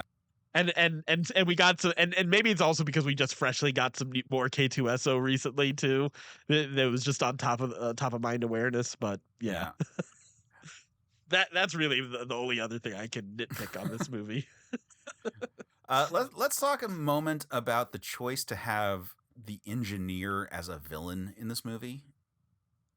Like, it's interesting. The engineer is traditionally a hero in comics. She's specifically the Green Lantern analog in the Authority, which is a Justice League inspired team. So I was surprised that she was a villain in this piece. It kind of makes sense, and there's like details about the character that like work together to make it all kind of fit, as long as she's like anti-alien, which is not a thing from the character in the comics, but like you could add that detail in there. Like it kind of works. I felt this was a setup for a redemption arc for her, because I felt like a lot of the dialogue that she had in this movie was just really quickly establishing a baseline for who she is right now, but I never felt it was gonna stay there. I don't know why I got that sense in the movie, but like there were enough moments of hesitation. Well, not really. I don't know if I'd even say hesitation, but it just feels like she was a character. She's one of those who doesn't like fully like go for the Luthor like mad scientist plan. Like she's like a little worried about like the world being destroyed and so forth. And those are good details. I was surprised that we didn't get her like betraying Lex at the end. Yeah. But I think that's why that key for her, like they quickly established that, okay, she's still alive. She's not dead. She committed fully to who Lex is. So I feel like that does set her up. Like, I think again, I think the Authority is good. I think we'll see a little bit of that in the Authority. Maybe like that's her redemption story right there. It felt like this was setting the base for it. Like this was very much like Black Panther in Civil War. That was sort of her. This is her introduction in the same way, But that said, I liked the appearance of the Authority, or of the engineer, I should say. I thought that Mhm. the like when she does like a handstand and then like fully shifts herself into like a Yeah. standing form, like that was a good use of the Yeah. nanobots there. Her like being able to summon weapons is pretty good. It's a little weird that she like focused on discs like in the Saw yeah, like blades, yeah. that was a little strange. Yeah. Like just make Yeah. guns. But um one thing I really liked is that when she interfaces with the Kryptonian tech and when she's like fully fighting Superman, she has these like spikes that grow out of her head, and that makes her look more like Yeah. the engineer from the comics.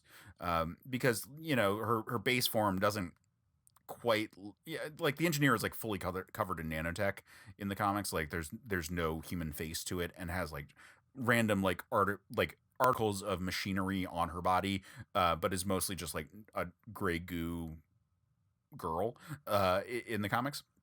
And so like they did like little elements to like sort of make her more of that. And in terms of a good threat, she's a great threat. I like the scene that Yeah. Mhm. everyone reacted to in both of the screenings I went to is when Superman has to pull the nanotech out of his throat after Yep. like being like Yeah. suffocated by it. Like that's a good threat for a Superman where it's just like, oh yeah, he does have to breathe, Mhm. doesn't he? Right. Yeah, I was a big fan of that. I thought that was again like putting legitimate threat to Superman right there was again like I hope there's more room to do stuff more with him as opposed to just making him the punching bag for the Justice League, you know, to show how serious the villains are in Yeah. the future. Like I think there will be. Like I think again, I've got a lot of faith in James Gunn. I think Marvel really lost out big time when they fired him that first time. And like granted, fortunately he was able to finish out Guardians, but I as I remember it, he was supposed to lead like sort of Marvel's cosmic movies at one point. Like they were gonna have him kind of be a little bit of like a showrunner for a certain set of the movies. So Which would have been great. they've but- lost out big time. Yeah. Yep. But you know what? DC fortunately benefited from Marvel's loss Mhm. in that case, and I am very excited for obviously Guy Gardner in this movie. My Green Lanterns. There's hope is restored in a Yeah. big way. All right, wait. So And I'm we very briefly excited talked for about Guy Lanterns. Gardner earlier, but let's actually like spend a minute Yep. talking about him because Addy, you are a huge Green Lantern fan. How did Yeah, it diehard. you look missed- to see a Green Lantern on screen that was taken with a modicum of severity? It was perfect. It's all I really needed. Like it wasn't too much. It didn't really go too deep into it. Established that he's kind of he's a beat cop. He's got like they established that like I'm trying to explain who Guy Gardner is, and there's a very specific tone you got to hit Well, with so Guy. I've compared Guy Uh, Gardner to U.S. Agent, which is that they are both characters that were created in Reaganite America. That is kind of a commentary on like conservative politics. Yes. Taken to sort of Yep. a buffoonish degree, particularly in the case of Guy. Right. And so, like, he's supposed to be an over the top, like, asshole on purpose. We're supposed to laugh at him, and thus we Yeah. laugh with the writers of the piece. Right, exactly. So they nailed that in such a good way. I mean, like sure there's a lot of using him for comic relief, which is totally justified. From all the Justice Gang jokes. How great was him dropping the ball on like revealing Superman's identity?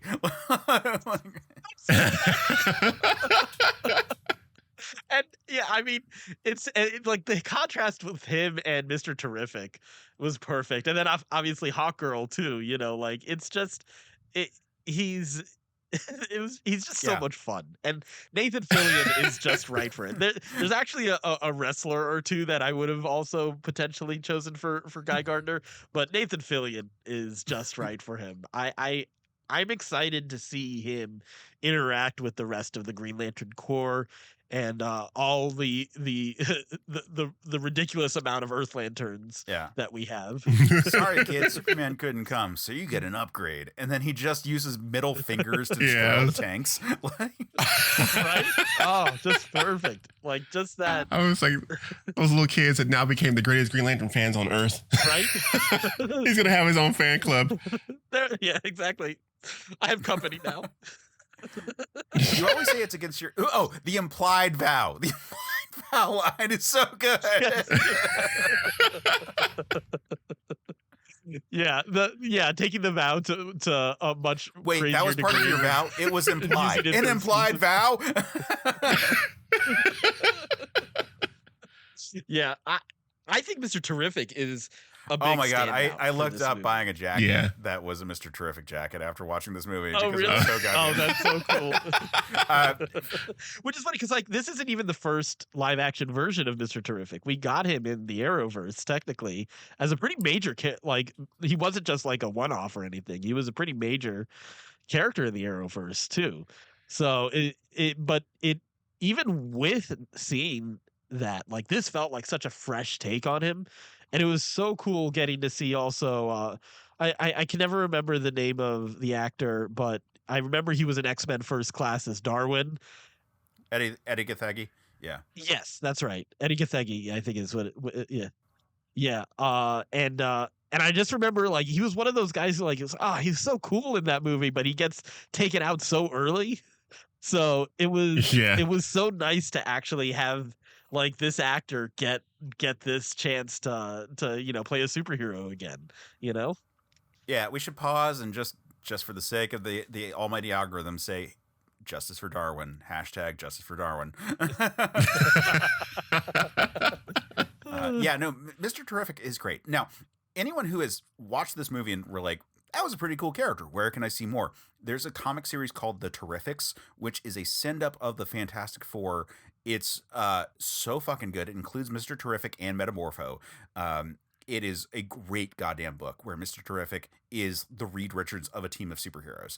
And he's so fucking cool in that book. And this movie does such a great job of capturing that character who, this movie doesn't have that many needle drops in the grand scheme of things. Like, it's a James Gunn movie, but I think there's like 3 needle drops in this movie. And one of those is when Mr. Terrific takes out the entire military base. Yeah. And it's so goddamn good. That's so awesome, man. Yeah, it's funny you mentioned that because, I've heard a number of people say this is feels like a James Gunn movie, and it's not. It does for sure, but I will say this felt like one of the least like a James Gunn movies, just for the sake of like I think technically just based on the credits, there were technically 4 songs used in the movie, so I don't know if all of them were necessarily full on needle drops in the same way that we usually get with James Gunn, but it was used well. There have a lot of orchestral soundtrack, and especially my favorite thing about this movie is just how extensively they use the John Williams theme. And it's funny that like guitar riff version of it. Yes. Mm-hmm. Yeah. It reminded me a lot, again, like I'm gonna go back to Tom Holland Spidey, but the way that they use the Spider-Man theme and that, like they use the old school, Spider-Man theme, like that one I love the fact. I've always loved in that series of movies how they use an orchestral version of that theme, and here like we know what theme works for Spidey in that movie. We know what works for Superman. We know what that evokes. So why abandon it? It felt like in the way that Rogue One builds off of like it feels like the echoes of the John Williams soundtrack for the Skywalker saga. This felt like while definitively using the John Williams theme, it still felt like echoes of the John Williams soundtrack. So I was a big fan of that. Yeah. Just excellent use of the music in general for the characters.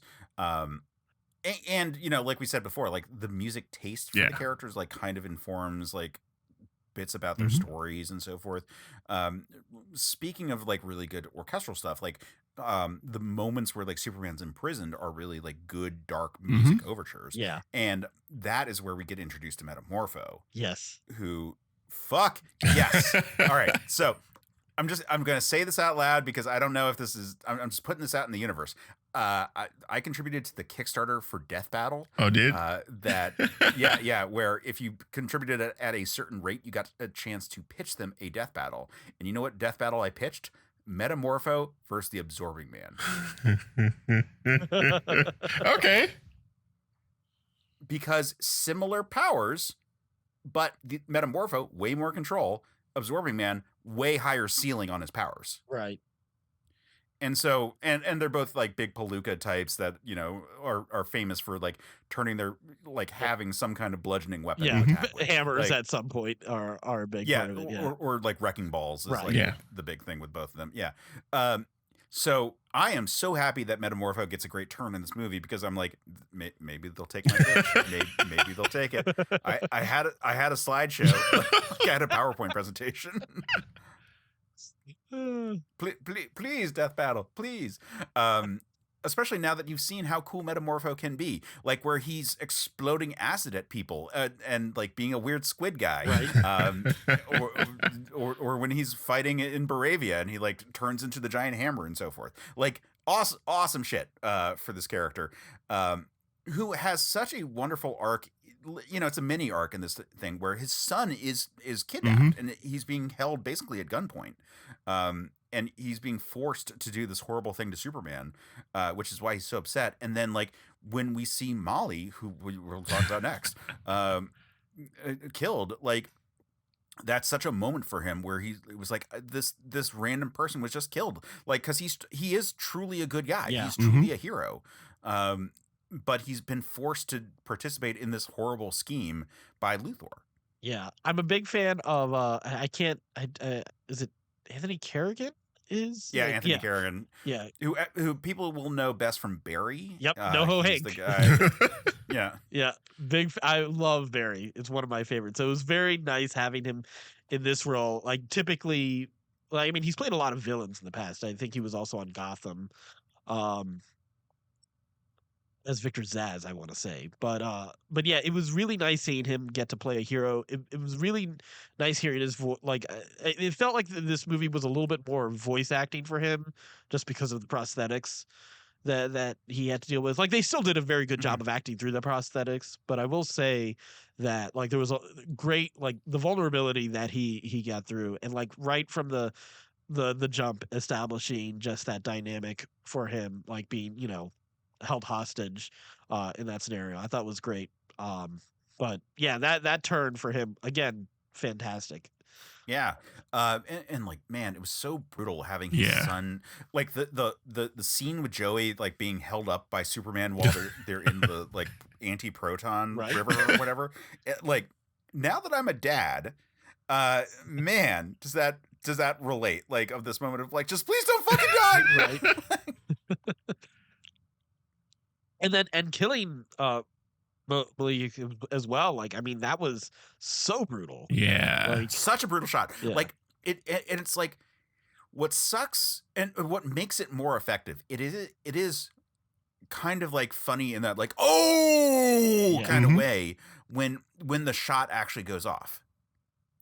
And like Luthor says, like, I thought that was going to take longer. Like, yeah, you know, like it's this like really insane kind of moment there.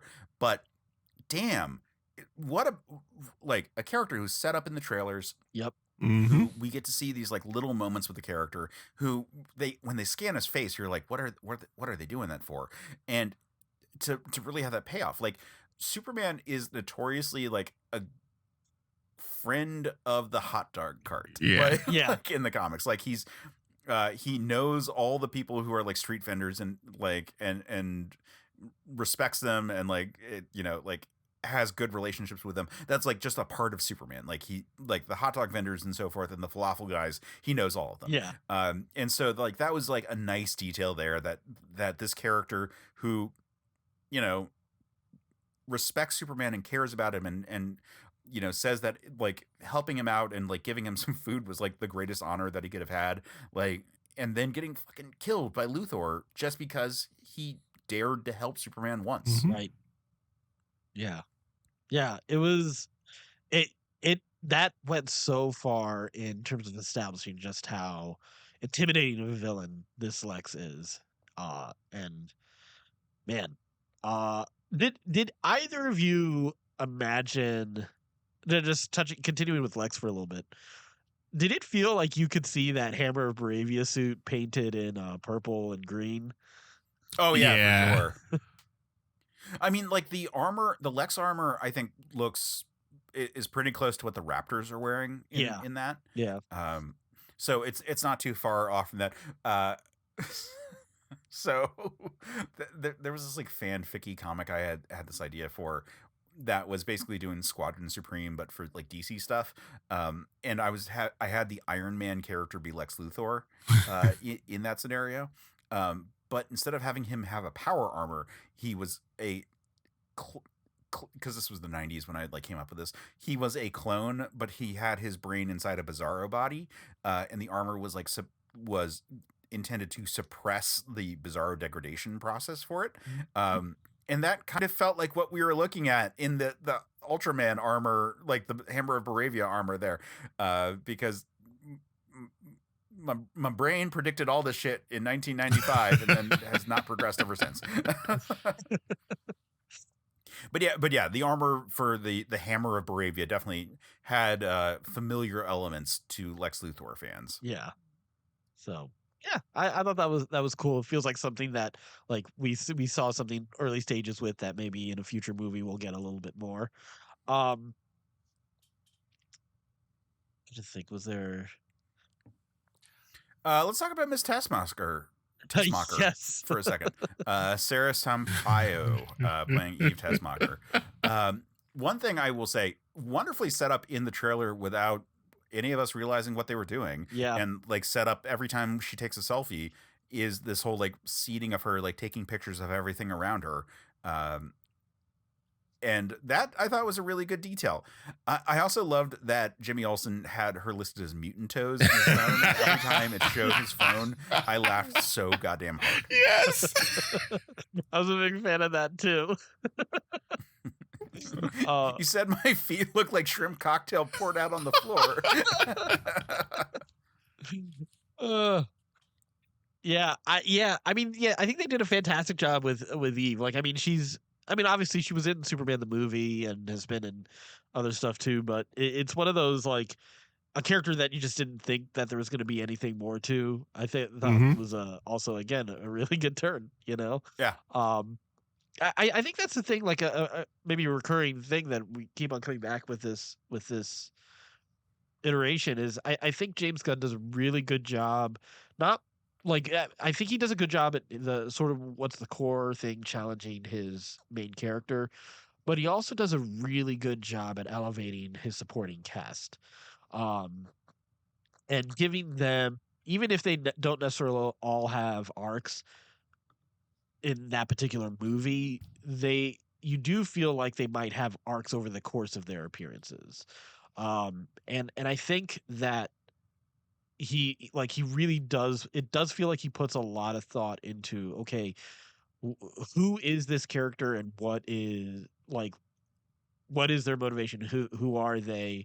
You know, what are the things that they enjoy? Like, there is a lot of thought put into that. Like, I didn't feel that I don't really feel like there was anybody who existed purely for exposition. And even if they were there were scenes that were there for exposition, there was plenty of personality being established in those scenes. There was plenty of motivation established in those scenes. And again, like it gives again this feel of, oh, this feels real. There's something authentic. There's something that feels lived in about this world, you know. It's funny. Like I've been revisiting the Star Wars prequels with a friend over the last couple weeks. Like we've been just watching and deep diving and sharing our notes on those, and just, you know, there's been like I've had a couple changes on my views on those movies, not in their necessarily their overall quality, but sort of the ambitions of those movies. But again, like the dressing of all of that, like there's certain things that are so efficient in A New Hope, and this movie as well, where like things that feel lived in, things that feel authentic, because again, like you just hit maybe like you just feel like there's a lot of not just raw ideas, but a lot of really like these ideas were really well processed and really well like developed and made into truly interesting arcs, real people. And you know, when there's danger with these characters, the danger feels more real than normal, even if it's just as dangerous as we've seen for I mean, how many superhero movies are we at this point? Like, I mean, it's not like the danger we saw in this movie are any really, it's something that crazier or that different than what we've seen a million times before. But because no, I'd argue the scale is rolled back a bit actually in this movie. Yeah, there's no blue laser in the sky. Like, right. Yes, the dimensional rift thing is like tearing a hole in the planet, right? And it could be a world-ending threat, but at the same time, we kind of know where it is in this movie is a city-ending threat, right? And which is different than a world-ending threat. It eventually could become a world-ending threat, but they stop it well before that happens. Right. But because the people themselves feel real, like the sort of I don't want I just don't I don't want to get caught into comparing this to Man of Steel or the Zack Snyder iteration, but like the disaster porn of Destroying Metropolis does feel totally different in these two movies with this movie versus that movie. I didn't really feel the human toll in Man of Steel, whereas this felt like I really did feel the danger to people in a different way with this one. And maybe I'm wrong, but I definitely like this. Like again, this felt more dangerous because it's a Superman who actively cares about stopping the harm to people. Yeah, like and every squirrels. person matters, and squirrels. Yeah. So I love it. I'm a big fan of that. Oh man, what we were saying before though. Well, I'll say the next thing that I want to talk about is that I love that Metropolis is in Delaware. Oh yeah. My wife saw the license plate and she was like, Delaware, and I was like, Metropolis is in Delaware. I didn't notice that, and I was so goddamn proud of that detail, like because it's such a nerd fucking thing to like put in there, like right. It was that on the bridge that was about to be destroyed. Is that where we see multiple points where we see license plates? It's like Lois's car when she pulls up to the Hall of Justice. Oh, like, okay. You get a good shot of her license plate and it says Delaware. It's because like in theory, Metropolis like kind of replaces Wilmington, which is infamously like where like everyone has like a tax haven in the United States because like Delaware has like really like lax tax like, rules. Yep. Oh yeah, I'm aware. So this is in a scenario where it wasn't quite as loose and it actually promoted a city to be like fully built up as opposed to like a bunch of like storage sheds that all have like business addresses attached to them. That is what Metropolis is, replacing that space. And I think that's really fun. Like having that detail there and like kind of acknowledging it all and being like, yeah, well, you got to go now north to Gotham City, which is in New Jersey for sure. Right. Like that's like cool details there. Yeah.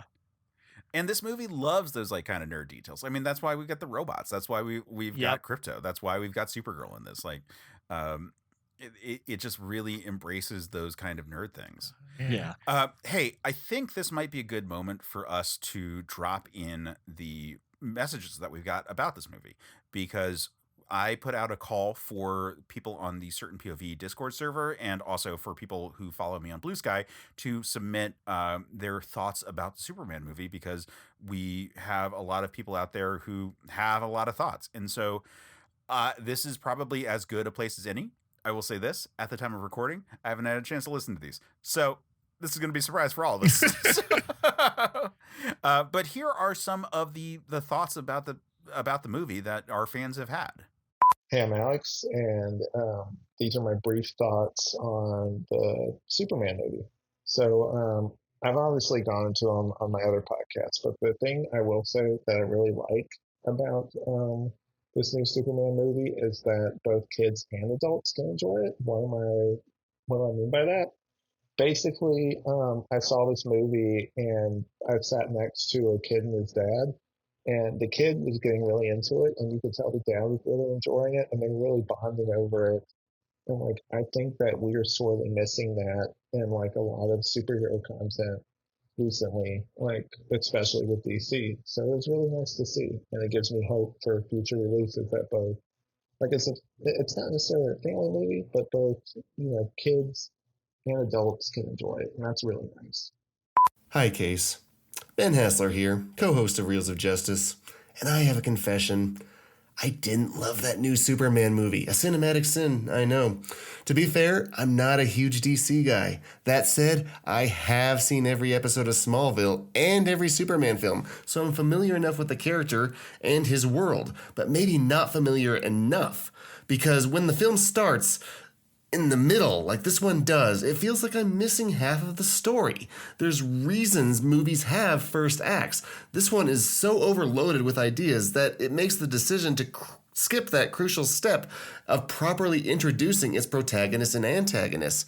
I'm not asking for another origin story, mind you, but don't assume I already know and care about Guy Gardner, especially this version of him. I love Nathan Fillion, but wow, does he feel out of place. And I have no idea why Hawk Girl seems so bored, or even who she is. Mr. Terrific fares a bit better since he has a little bit more screen time, and the drunk Supergirl cameo, yay? I mean, they don't give me much to latch onto. I'm just left there wondering why I should care about any of these characters. So because of all of that, the pacing just feels clunky. We barely get any sense of who Clark Kent is as a character, just one brief scene in the Daily Planet, and that's it. And can we talk about that score? How dare they tease us with snippets of John Williams' brilliant theme, but never deliver us the full thing, not even in the credits. Instead, we get a punk rock song thrown in to justify a throwaway line in the script. And I get it, James Gunn loves his needle drops, but punk rock and Superman, that's a pairing I never really thought belonged together. Maybe it's just me, but the whole punk rock rebellion vibe lost its edge for me the day I saw Loving Jesus as a punk rock t-shirt. Then there's the immigration commentary. The film seems to take the stance that people like the Luthers or DJTs, excuse me, of the world they're just jealous of immigrants. And I don't know, that doesn't land for me because it was more believable for me when Luthor was using Superman as a political tool to consolidate power by targeting a foreign threat. And that actually is villainy. That is manipulation. That's closer to real-world demagogues. But instead, the film just insists Luthor is just jealous? That's it? For a character known as a criminal genius, that seems to fall flat for me. Like the demonization of a group like that is what's more evil and insidious to me. That's what they should have focused on. Smallville actually handled this a bit better in an episode where Clark sympathizes with an undocumented immigrant because he understands what it was like to slip through those cracks. Even Daredevil, Born Again, dealt with similar themes, but in a more honest and focused way. And every time the movie almost lands that real emotional beat, like, hey, I put my boots on one leg at a time, in comes Crypto to kill the mood. Wah, wah. I know everyone loves that dog, but I don't know. Just let some moments breathe. Let us have a little emotional resonance. This decision to have Jor-El want Superman to have a harem seemed weird for me. Like last they left it, that was Mr. Terrific certified. That doesn't at all fit with what I understand about the character or from the comics. Is really odd. And also just days of news events just happen in the blink of an eye. Like Lex is at the Fortress of Solitude. He gets all this, and then all of a sudden it's like all over the news. How did he get there that fast? How did he disseminate that fast?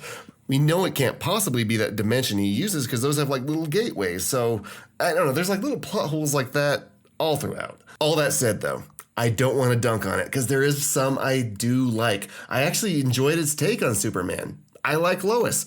I had issues with how Lex was written, maybe, but I like how Nicholas Hoult gives it his all. Jimmy's fun, and his very Amanda Peet-looking girlfriend is a nice touch. I like the vibrant color palette and the notes of hope throughout. I wouldn't mind seeing a sequel, but hopefully one that actually has a first act next time. So please forgive me my cinematic sin. Hi, I'm Troy McClure. You might remember me from Ziggy Stardust and the Secret to Space Spice, or Titties Make Me Giddy. No, hi, I'm Derek Van Dyke. I'm the host of the Castle Bravo podcast and frequent guest on many Certain Point of View podcasts, including this one, Men of Steel. One of the things that I've been looking for in big Hollywood blockbusters for a long time now that seems to have gone out of vogue, and this is especially true for anything that's, nerdy on the surface or portrays itself as some, big nerdy franchise tentpole thing, but is aimed at as wide of an audience as possible, is a willingness to be, everyone has used the word earnest to death, but I think it's because it's the best word for this, but a willingness to set in the emotions without a need to poke fun at itself, without a need to be overtly self-aware and self-referential, to draw attention to the artifice of the fantasy that we're watching, right? Many have opined on how painful it is for there to be a big emotional moment or a heavy, important plot beat that then immediately gets taken out with a joke. Because everything has to be a joke. Everything has to be funny. We can't allow ourselves to sit in the moment for too long, lest we be seen as cringe, lest we be seen as caring too much, taking too seriously the thoughts and the feelings behind the action figures being clacked around on the screen in front of us. And I think that is a tremendous mistake. I think it is something that we've done ourselves a disservice, both as the artists creating the art, even under corporate structures, but also as the people, the broad audiences consuming and breaking down that art. We have far too often rewarded that self-referential, ironic, sort of self-deprecation at every turn. And one of the things I was hoping for with Superman was something that would not be afraid to let the big feelings hit. And while I do think that the movie has its flaws, for certain, no movie is perfect, I think it succeeded in giving me that vision of a character who has so rarely in the modern day been portrayed in any way faithfully to the spirit of the character. I think nailing the hope, the optimism, the humanity of Clark, of Superman, of the world around him, because you don't have to poke fun at the weirdness of Superman in order for me to buy in. I've bought in. I believe a man can fly.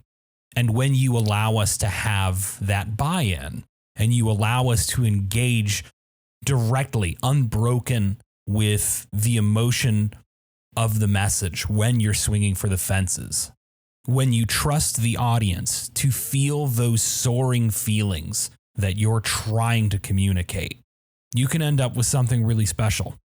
And that's Superman in a nutshell. That's always been Superman in a nutshell. This is Ed Gross, author of Voices from Krypton and Superman, The Definitive History. Given that I'm someone who follows the S, basically every iteration of Superman is something I welcome, and James Gunn's version is no exception. What separates this film, I think, from a lot of the others is that previous filmmakers, including Richard Donner with Superman the movie, I believe, were intent on bringing Superman into the real world. What James Gunn has done with this movie is just make it a comic book brought to life, and there is something really refreshing about that. Part of the reason I think this film connects with people is that it's similar to the 70s in the sense that in 76, the original Rocky won the Academy Award for Best Picture. 2 years later, Superman the movie was released and audiences loved it. I think they were looking for an escape from the Watergate scandal, from the Vietnam War, and it was a time for hope or seeking hope. Today, it feels kind of similar to that. We're looking for something brighter, something to hold on to aspire towards, to look towards for that word hope. And James Gunn's Superman does that. Looking forward to what he has in store for the future. Hey there, Men of Steel listeners. 'Tis I, J.D. Martin, reigning champion of appearances on this podcast. And I just want to ramble for a few minutes about this movie. And I'm thinking back to when I first saw the 2-minute trailer. My thought was, when I see this movie for the first time, it will not be a matter of will I cry, but instead, how hard will I cry? I've, at the time of this recording, seen this movie twice. And surprisingly, I didn't cry the first time. Second time, absolutely. But first time, there were moments that left a lump in my throat.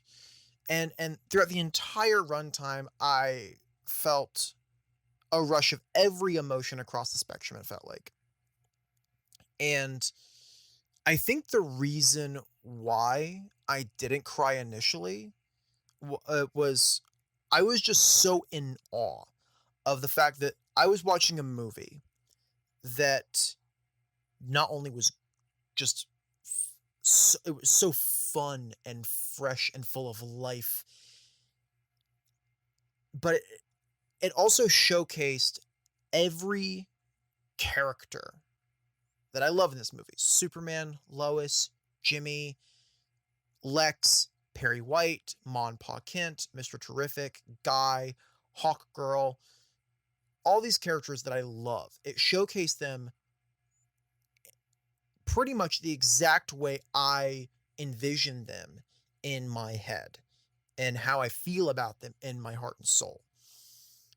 And I thought, man, James Gunn just has a direct line into the kinds of big blockbuster movies that I want to see, the movies that I actually want to put my money down for.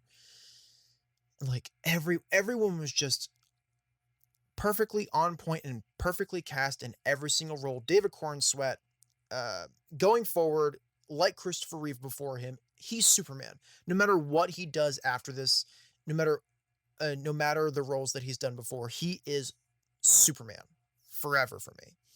Nicholas Hoult, I was saying from day one, pitch perfect casting, and what do you know, I was absolutely right. Rachel Brosnahan as Lois, phenomenal. Probably my favorite casting in this entire movie was Scarlett Johansson as Jimmy Olsen. As soon as he was cast in the movie, I realized, oh yeah, no, this movie is for me.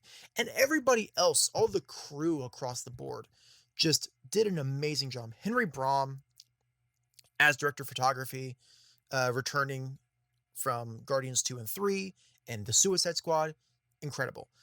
John Murphy and David Fleming on the score, fantastic. The fact that this movie doesn't really have a soundtrack per se, really just has the Murphy Fleming score, but it also, the songs that are chosen were just absolutely perfect for the moments they had. Punk Rocker by Teddy Bears and Iggy Pop will forever be linked to Superman, the character, in my mind forever.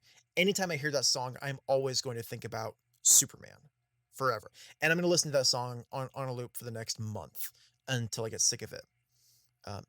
Funny thing is, I won't actually get sick of it.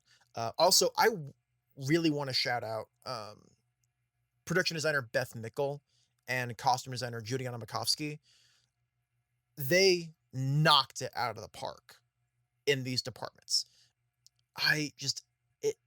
The entire thing felt like a combination of the Triangle era of the comics, the 90s animated series, the Silver Age comics, like all rolled into one and paying homage to so many incredible stories from the comics and cartoons and the radio show. Just it is an encapsulation of everything I love about Superman and every other character in this movie. It is just such a phenomenal movie.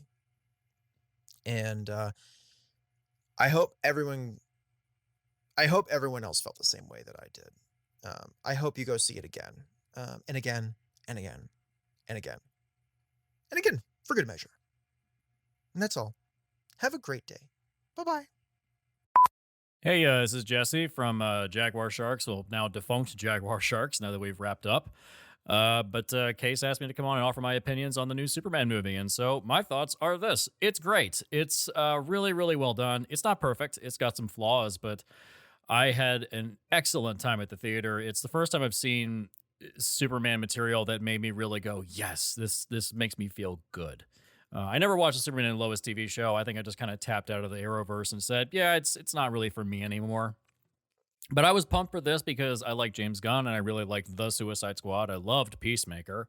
So going into this, I had high expectations, and overall they were met. I think that it is a flawed but very fun movie. It's quick and it's brisk and it's colorful. Maybe even too quick, which is one of my negatives, is that it's a little too fast. You really are kind of jumping into this story in what is probably the tail end of the first act instead of jumping in the beginning of the first. I think it really could have, even though it is almost a solid flat 2 hours, it could have probably used another like 15 minutes to flesh out some stuff in the opening. But damn, man, it's so much fun. It's so creative. It's so clever. Characters are perfectly acted. I mean, the chemistry between David Corenswet and Rachel Brosnahan is perfect. They're perfectly cast in these roles. I think that the changing from of Superman's origin to being that his parents sent him to Earth not as a to save his life, but actually for him to be sort of a conqueror in a way to take over the human race was kind of a fun twist. It kind of, in many ways, I hate to bring this up, but it kind of does all the stuff Snyder was doing, but then failing horribly at. This does all of Snyder's stuff and James Gunn did it in his sleep. It's handled so much better. It's handled so well. Maybe the political stuff is a little muddled and questionable, but overall, I think it functions well enough. But it's the most comic booky of any movie I've seen in recent years. It really embraces the comic book nature, like pocket universes, absurd uses of physics, the ridiculous, over-the-top action scenes. Superman literally saves a squirrel at one point, which is kind of cute. Overall, it's just, I had such a fun time. It's so you walk out of the theater full of joy, whereas when I walked out of watching Man of Steel, I felt miserable and grim. Is that really what Superman would be like in the real world? Probably, but that is not what I want out of Superman. I don't need that. I don't need Dark Superman, especially now. But yeah, this is the right movie for the right time. We needed a happy Superman. If the Snyderverse had continued and we got more Dark Superman stuff, I think I would have just wanted to walk out and just off myself in the parking lot. I'm happy that this is hopeful, uplifting, joyful Superman, and he comes off like a big kid. He really is the big blue Boy Scout. It feels very Silver Age. And another negative I'd say is that the score is not as standout as I would have liked, besides the John Williams bits where you hear the John Williams score kind of peek through. For the most part, the score is like, it's there, but it doesn't really pop, doesn't really blow out, which is unfortunate because you listen to a lot of other James Gunn soundtracks, and there are some needle drop moments, especially the very end of the movie where we end with an Iggy Pop song, which is great. But I think that this score could have been punched up just a little bit. I would have brought back Michael Giacchino to do something like this. I think he did the score for, no, was it Giacchino? Oh, no, it was John Ottman who did the score for Superman Returns. I would have brought him back. And I think that overall, I walked out very happy and with a very positive experience that I hadn't seen much in the theater this year because I just didn't feel like going. And the only other movie I saw this year in theaters was Novocaine, which I thought was like fine.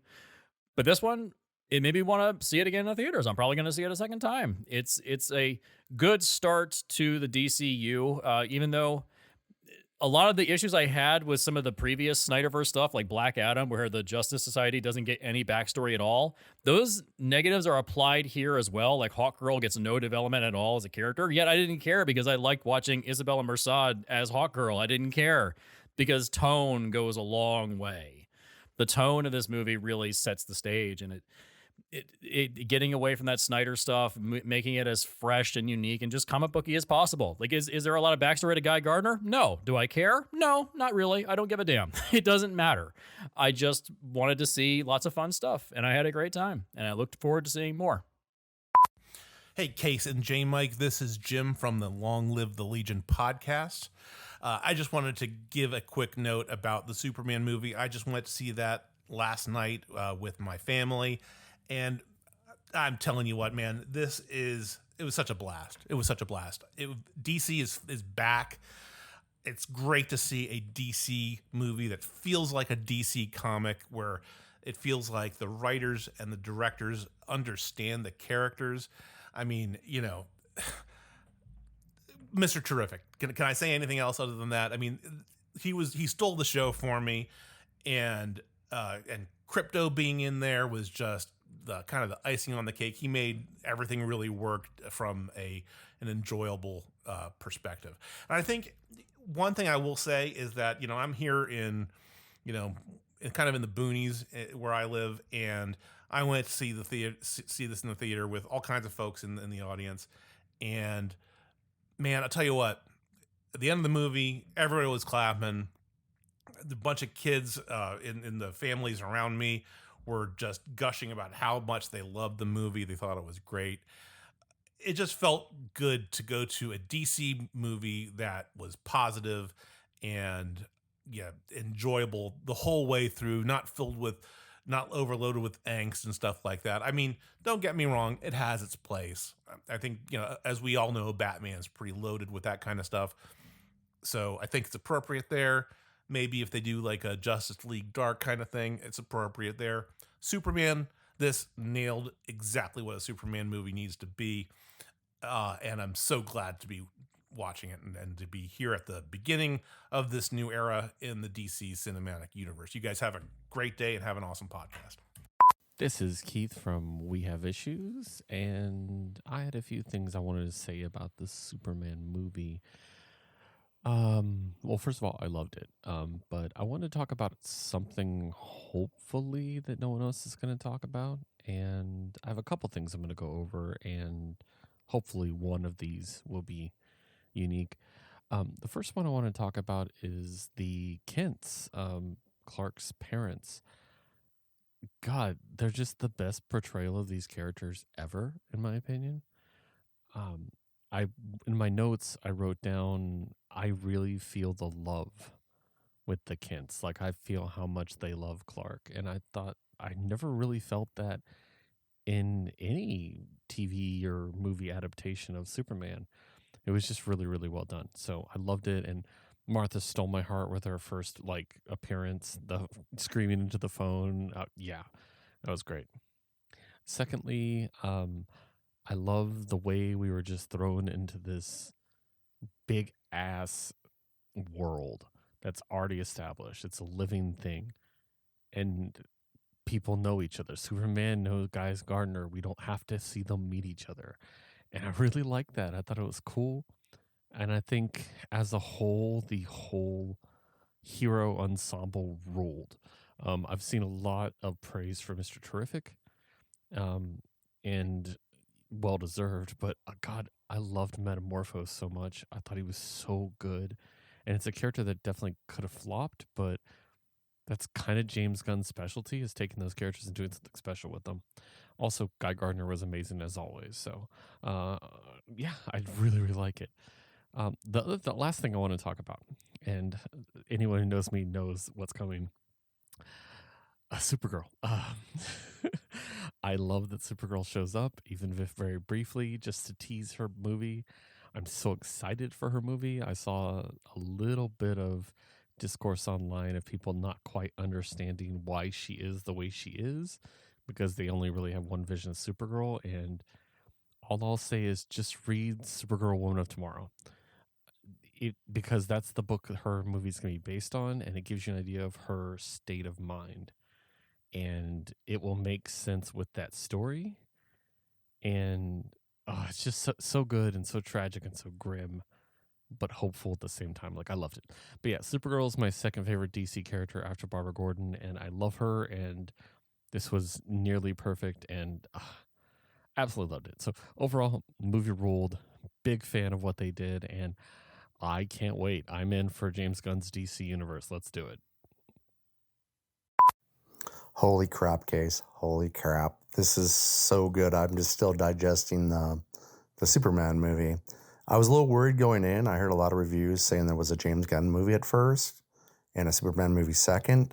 But I can gladly say that he really refrained from putting all the musical numbers in, and kept with the John Williams score through most of the movie until the end, of course, during the post-credits. But I just don't know what to say. It's an A movie, definitely. The only complaint would maybe Lex Luthor went way over the top at the end. But, it's a comic book movie, so your villains will always go way over the top.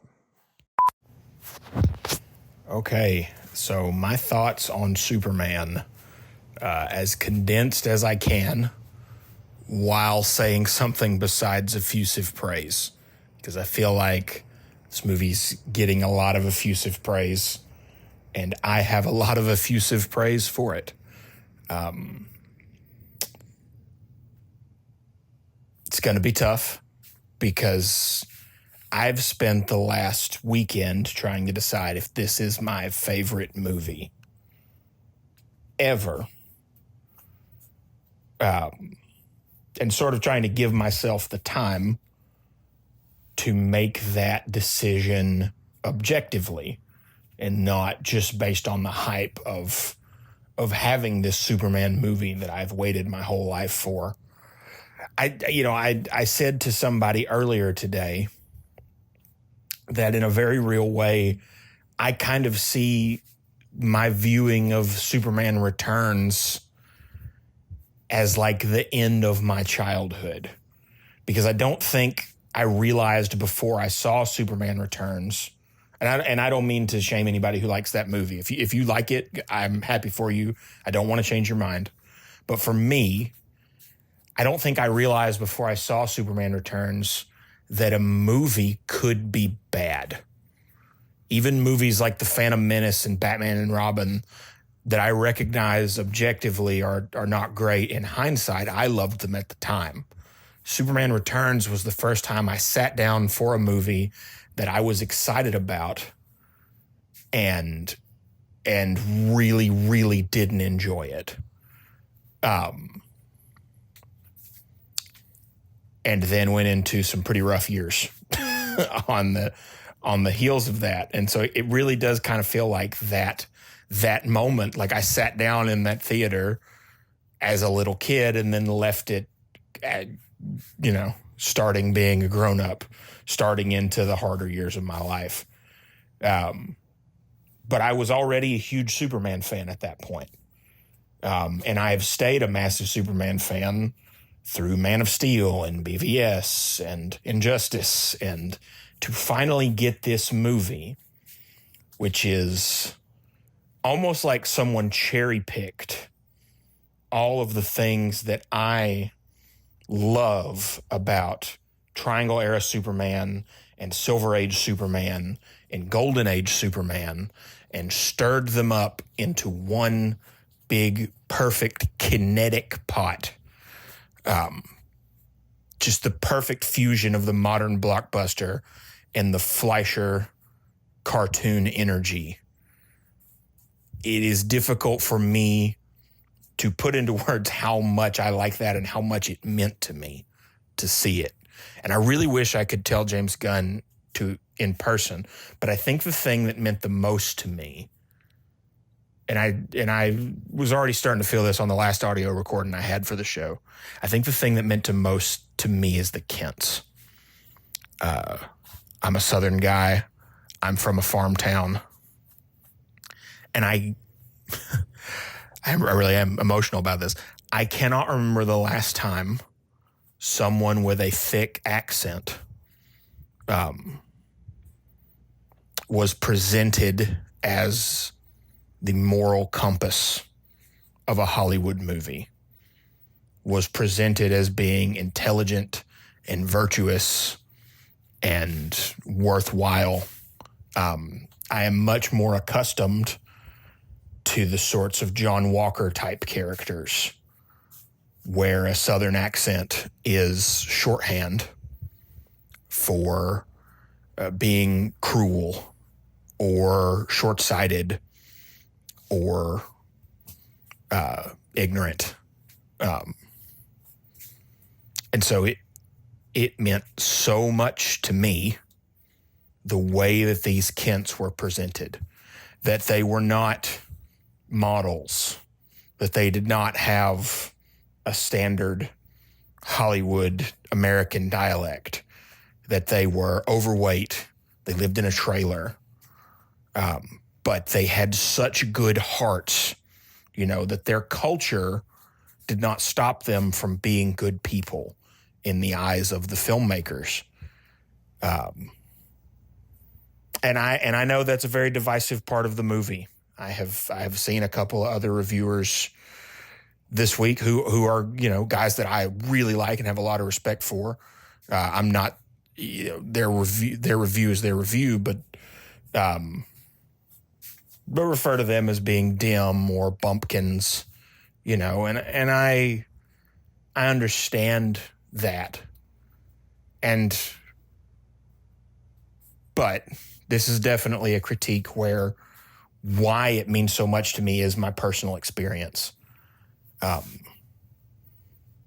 And when Paul had his moment with Clark, where he lays out sort of the thesis of the movie, and then at the end, I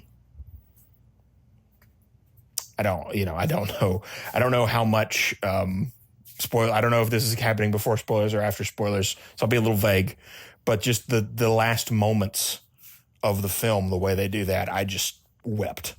It meant a lot to me. It made me feel seen in a way that I am not often by Hollywood. And I don't want to pretend that I'm from a persecuted class or anything. I'm not trying to say that. I'm just saying it was an experience that I'm not used to. I'm not accustomed to. Generally, you'll only get something like what the Kents had in this in like a Western. It's very isolated in Hollywood. And even then, Westerns have a kind of cruelty and violence to them that this movie does. I like Westerns, but this movie does not have that. This movie has a lot of heart. And I really love it. And thank you for giving me a platform to say that. I can't wait to hear you guys' thoughts. Can't wait to talk to Case and Jmike again soon, more in person. Y'all have a great day and look up. Hey folks, Matt, aka Stormageddon here, and I wanted to share a little bit of my thoughts on the new Superman movie. I think this is one of the most perfect depictions of who Superman is as a character since Christopher Reeve on the big screen. The fact that this movie leads with a story about someone just trying to get back up again is deeply relatable and made me feel a lot. For those who don't know, I lost my dad last year, and Superman was a story that my dad and I enjoyed a lot. We loved the comics. He gave me an omnibus of a bunch of early Superman comics when I was just a kid, which I still have. And we loved and watched all of the movies, some more than others. And I'm bummed that he didn't get to see this because I think he would have really loved it. And so I probably would have been emotional during this film regardless. But I really think that it sets a high bar for what Superman stories should be and what hopeful hero stories should be. And I think that should be the goal with some superhero movies, especially the ones like Superman, should be filled with hope, not lack adversity, but definitely lead with kindness and hope and a strength that comes not just from power and from smashing things, but from actually thinking and caring. And so I think this movie does that really well. I think the cast is incredible.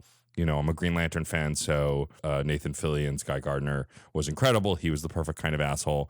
But the whole cast is great. Mr. Terrific. I mean, the whole cast was just phenomenal. And so anyway, I just wanted to share some quick thoughts on how I felt about the movie. I think it's A+.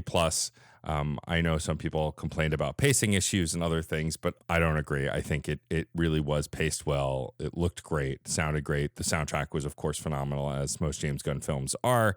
And I really loved everything about it. I'm excited for what the future holds for this version of the DCU, which gives me high hopes for Lanterns, of course, the show I am most looking forward to. But yeah, I really loved this film. I want to see it again already, and I plan to see it multiple times if possible.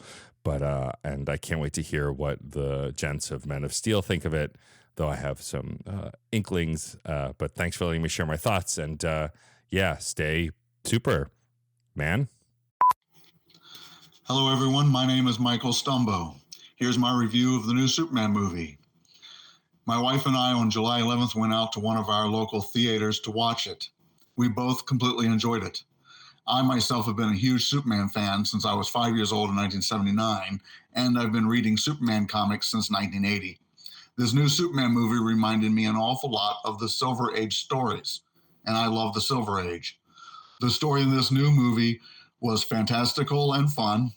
It actually had drama, humor, and most of all, it had hope. You could even see a lot of all-star Superman tones in it as well. I absolutely loved this film, and I plan to watch it again while it is still in the theater. Hello, this is Nic Woolfe, and I'm here to talk to you about my brief thoughts and second impressions of Superman, aka Superman 2025, aka James Gunn's Superman.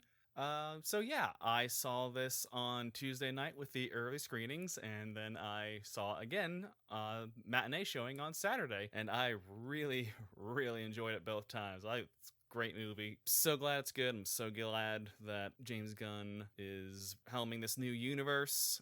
Starting with a little bit of criticism, I talked about this with Case privately. He also saw it Tuesday night. I'd say that the relationship between Clark and Lois feels a little bit phoned in, but that's only because, like, much like the origin story and Clark landing on Earth, meeting the Kents, etc., like, that's already more or less been done. We've all seen it before, and we're trying to move on to some new story beats, like the Justice Gang and the whole thing with Jor-El and Lara, this new twist. So I understand it is just a little jarring. I do think it works a little bit better on a second going when you're knowing what to expect. I have heard some interesting critiques about this movie. Like, I've been around on different Discord servers, and I know one person is like, oh, like, how much do you bet people are gonna be full-on spoilers, by the way, from this point out.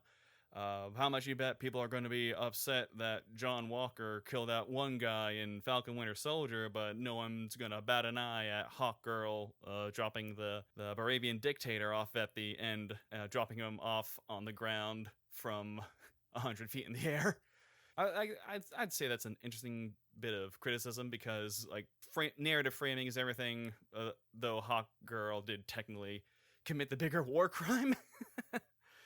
And then there's also the whole twist with Jor-El and Lara. Like, instead of sending Clark to be Earth's savior, is basically here to conquer Earth and start his own secret harem. It's one of the funniest bits of this movie. I know I've heard at least one person saying that James Gunn doesn't really get Superman and how he is an immigrant and how for them being like a first generation immigrant is part of taking in the older culture of the old world and mixing it with the new. I can't speak to that, admittedly. I am not first generation, obviously. So again, I think that's an interesting conversation to have. I can say that as far as those points I brought up, I do think with the whole Hawkgirl dropping off, I keep saying dropping off, like letting the dictator fall to his death, I do think like the film is aware of that criticism, is aware of that reading, because it does have that scene near the very end of Rick Flag Sr. and General Maury, I want to say. I hope I'm getting that right. Where they're basically saying, looks like the metahumans are calling the shots now, and it's kind of somber, so I'm interested to see how and if that develops in future projects. And as far as narrative goes with the whole twist with Jor-El and Lara and their intentions for Clark, honestly, I don't think the movie works without it, because like once that happens at the end of Act 1, it puts Superman in a very interesting position where not only can he not punch his way out of it, like he can't even easily talk his way out of it. Like it's devastating for him, and like everyone's just ready to not believe him because they're scared. And I also think this really strengthens this version of Lex Luthor, because like he's a real scumbag from minute one, but then with the discovery of this whole thing with Lara and Jor-El, it's like that classic meme is like, the worst thing that ever happened occurred. The guy you disagree with made a very good point. So I think that really tells you what Luthor is about. Like, especially when he starts saying that Superman's here to groom the Earth. So it's like, you really, really keyed in on what Gunn is going for here. So yeah, this movie, I'm so excited about it. So excited for where it goes down the road. I've literally, the needle drops in this movie are very few, but they're all bangers. I've been listening to punk rocker every day since I saw this Tuesday night. One last thing I do want to say is that, you notice when Clark is giving Lois the interview as Superman, you notice at one point he drinks a tall glass of milk, like it is a comic right out of the 30s. But later down the line, near the third act climax, when everyone's watching the news of Varavia going to invade again, it cuts to Guy in this bar, and he's just got, I think, what is it, a bowl of Fruit Loops with milk, and also his own tall glass of milk. I just think that's very adorable for a character like Guy Gardner. So glad he didn't die either. I honestly thought for sure he was going to die, and that was how we were going to set up Jon Stewart for the Lantern show. But I'm so glad he's still here. I'm so glad that the Justice Gang is not fractured at the end of this movie. So yeah, Jimmy Olsen is a Riz master. So good. But aside from all of that, as I'm closing out, as I'm winding down, having seen this movie twice within the span of less than a week, no time for quick math, especially with how difficult life can see, especially these days, both on a macro level and a micro level, just having to slog through with people being jerks or being unkind. Seeing this movie twice especially is just, it really hammers home how important it is to approach things with kindness and carry on with quiet dignity and grace, basically. It's not too far of a stretch to say that I want to be a kinder person going forward and try and help lift people up, even if that's just through entertaining people. No one wants to feel like they're being put down, and that's the last thing I ever want to do.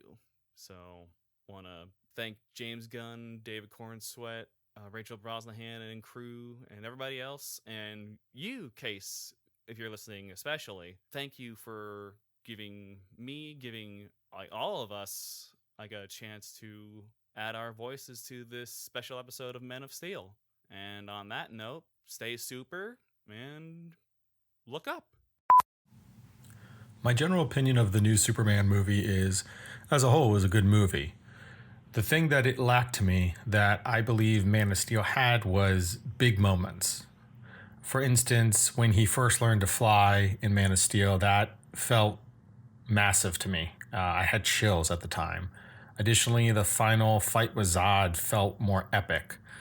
However, in the new Superman movie, I really appreciated how during the fights, Superman was very much trying to protect every life.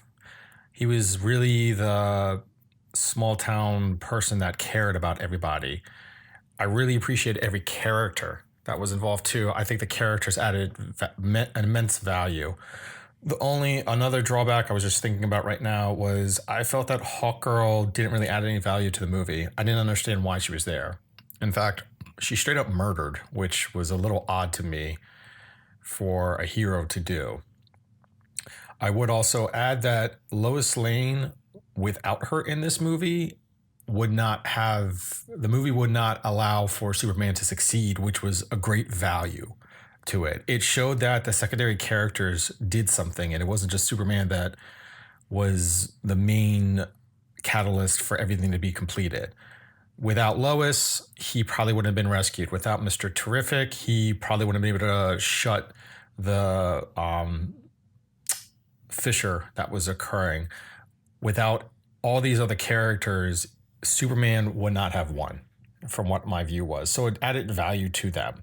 The story between Lois and Clark was beautiful, and Superman trying to justify his existence for being good coming from his adoptive parents, where his values he chose versus his messaged parents, that too resonated. You can choose to be who you want to be. It's not ordained. Lastly, Nicholas Hoult as Lex Luthor was superb. He played multi-layered approach for his way to attack Superman, to defeat him, to ridicule him in every way, shape, or form. It was great. He always had some sort of backup, and it was amazing how he played the role. His general hatred oozed from him in a way that was obvious but subtle. As a whole, again, it missed those big moments, which I really love in superhero movies, but I can't fault the fact that the characters were great and the overarching plot just moved very seamlessly. So it was a really solid movie, and I'm kind of curious to see how James Gunn continues with this universe, focusing on good stories versus just getting content out. Hi, Case. Ryan Luis Rodriguez here, your wonky yet affable host of One Track Mind or whatever, who cares. I just saw James Gunn's Superman, and all I have are fragments of thoughts. That's it. No complete thoughts, and I apologize beforehand. First, my first viewing is a Gentleman's 7, but it could increase with future viewings. I've already purchased the 4K Steelbook. It has the best and most gorgeous Lois Lane since the 1950s. In fact, Rachel Brosnahan carries most of the scenes that she's in. Crypto, good boy or goodest boy? He reminds me of my own dog Buster. We can't train him either. Gary, can't forget Gary, God bless Alan Tudyk, who already has 3 roles in the DCU if you count Creature Commandos. I cried twice. Thanks a lot, Pruitt Taylor Vince. You really got the tears coming out of my eyes. Perry White with a cigar approving copy in a spaceship. 2 delightful cameos. DC is off to a great restart. Okay, that's my time. See you soon. And we're back. Jmike, you were saying that you have some things that you want to bring up. One minor nitpick, and Addy knows about this all too well because I talk about it all the time. It was a running theory that I had and that I was hoping was going to happen. I thought Hawkgirl was just okay. You know what? That's fine. And I was like, I don't think that she's a big part of this movie. I was like, she was okay outside of being Hawkgirl, or she was more fun outside of being Hawkgirl than she was while she was being Hawkgirl.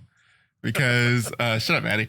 I had this whole theory where I was like, I hope they use the intergalactic bird people Hawkgirl, because I was like, that leaves up so many different things that can happen for so many stories, i.e. the Thanagarian invasion, because that's one of my favorite arcs in Justice League. As it is one of mine as well. And I was, it's a great arc. Yeah. This gets into the whole weirdness of, well, sometimes the character is called Hawkgirl, but more often it's called Hawkwoman. Yeah, and I was like, that you're talking about. And also she screeches the entire time, and I was like, that got annoying like the first 2 out of like the 15 times that she does it, and I was like, It got kind of greedy. I will say, watching this movie, I kept on being like, what is she doing here relative to everyone else? Like, Mr. Terrific is like this super intellect that has like, you know, these T-spheres that are floating around and able to do all kinds of stuff, and is just this like, you know, super scientist like with no peer. And Green Lantern's a Green Lantern. Yeah. And then Hawkgirl has a mace. She's flying around. I guess she's the muscle, I guess. Yeah. But she's like the youngest person in the group, so you're like, okay, she she kind of works. But I was like, I was hoping it would be like my name is Shaira Hall, and I'm like, oh, but it didn't do that. It's Kendra. It's Kendra, and I was like, oh. And from what I understand, it is the reincarnation story, which is, again, Jmike and I are not fans of that. And I was like, even more, oh. But I think there is still hope for a Thanagar invasion in this universe. So I don't know. There's a lot of possibilities with this universe. Jmike and I already have spent a lot of time theorizing who we think is going to be this big bad. I was like, the big bad for this first phase, Gods and Monsters. Don't make it Darkseid, please. That's all I ask. We're tired of kind of Darkseided out, so please don't make it Darkseid. Thanagarians would be a great, this is a huge threat. Like they've zeroed out all the heroes already. What's gonna happen next? But it's Kendra, so I was like, That's my only nitpick. I mean, I think there's still a lot of possibilities for. I understand. Trust me, I understand, Jmike, why you're, hesitant to get that reincarnation story, because we definitely don't want it. You and I. But I will say the Thanagar invasion is still a big possibility. I think we can still get that. We can still get that, that betrayal from her, and a very interesting character, I mean, or another variation of it. They even hinted at it in like My Adventures of Superman season 2, and I was like, oh, they're doing the thing. They're setting up for it somewhere else. And then like I was like, oh, the Hawk Girl's going to be in the Superman movie. Oh snap! And it's Kendra, and I was like, dang it. Yeah, that was my only nitpick. I still hope Jmike. That was my only nitpick, and I was like, oh, okay, she's still a fun character, but I was like, they could have. Also, Maxwell Lord was there, and I was like, oh snap, he's a thing now. That was fun. Yeah, Very having happy Sean to Gunn see play Sean him Gunn. was fun there. So I have one last thing I want to talk about, which is that this is not really an adaptation of anything, but has like themes and like stylistic things similar to stuff. Yeah. I would say that the closest comic book that this relates to is the Whatever Happened, or not Whatever Happened. What's So Funny About Truth, Justice, and the American Way story. Mm-hmm. But it is not an adaptation of that in any way, shape, or form. It just has like, at best, like similar kind of themes. Like the Justice Gang has some similar elements where they're like willing to kill the monsters and so forth, like kind of things there. And there's like, vibes that are similar to All-Star Superman and like other stuff out there that's like more Silver Age inspired. But it's not. It's not really like emulating anything. It's just doing its own thing, which is like kind of nice. And I'll say that does feel like why I think James.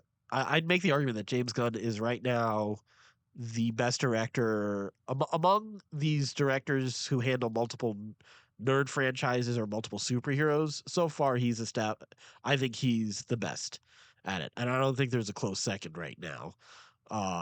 With that, because I think he's really good at getting to the core of who these characters are.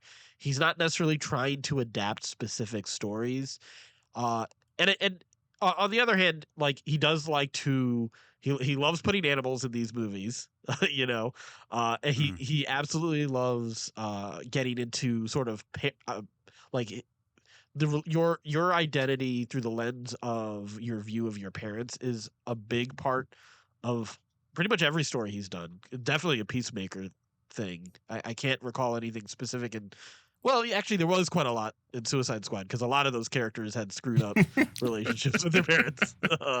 Looking at you, Polka Dot Man. And I'm sure Starro had some weird parental drama, if we could only understand him.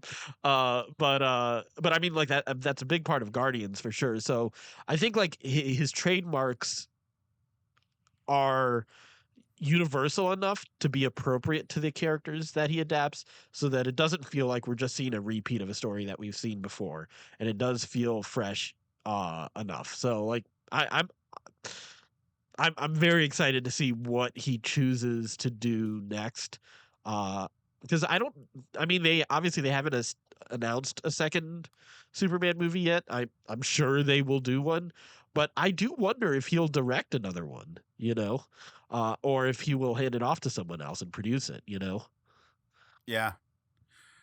Ooh, that's a good question. I mean, I guess it depends on what kind of Superman movie they want to do. If they want to do another one that is like this, then I would hope he would still be involved. If they want to do something that is a different story distinctly, right, then I would be fine with him handing it off and being the producer that sort of like guides it all. Yeah. I mean, he'll definitely be producing it, as long as he's still running, Right.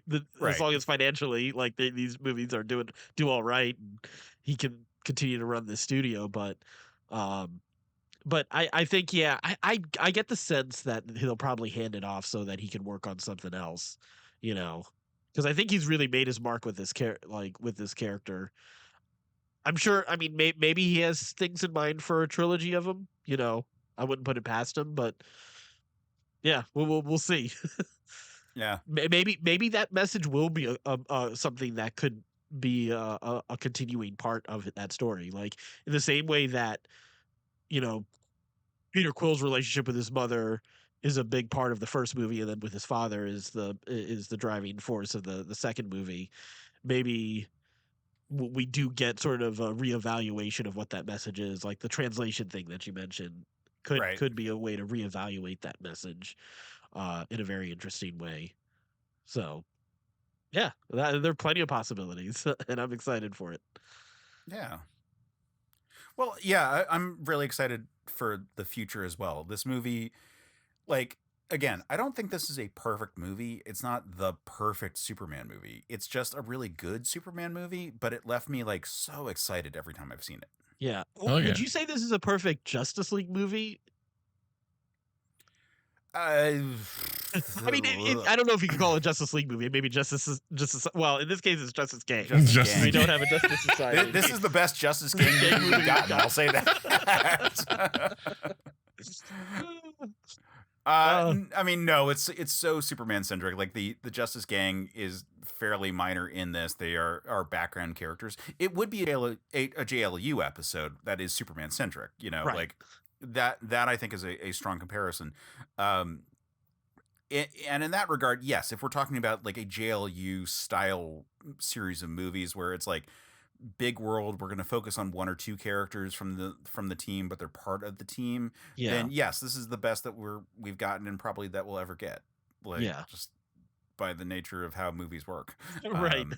Because I feel like, let's say we take this character out into space, you know, try to reevaluate what his Kryptonian upbringing was.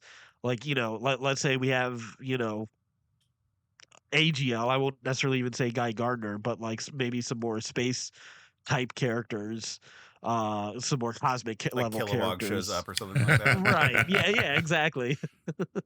But you know, like it could be more of a spacefaring movie, the next one. So I mean, there's so many possibilities of story to tell with him. So and in this universe already. So I'm very interested to see what the theme gods and monsters means. It doesn't seem like a thing that was chosen lightly by Gunn, so I'm very excited how that kind of unites. I'm very interested to see what phase 1 is like. Right.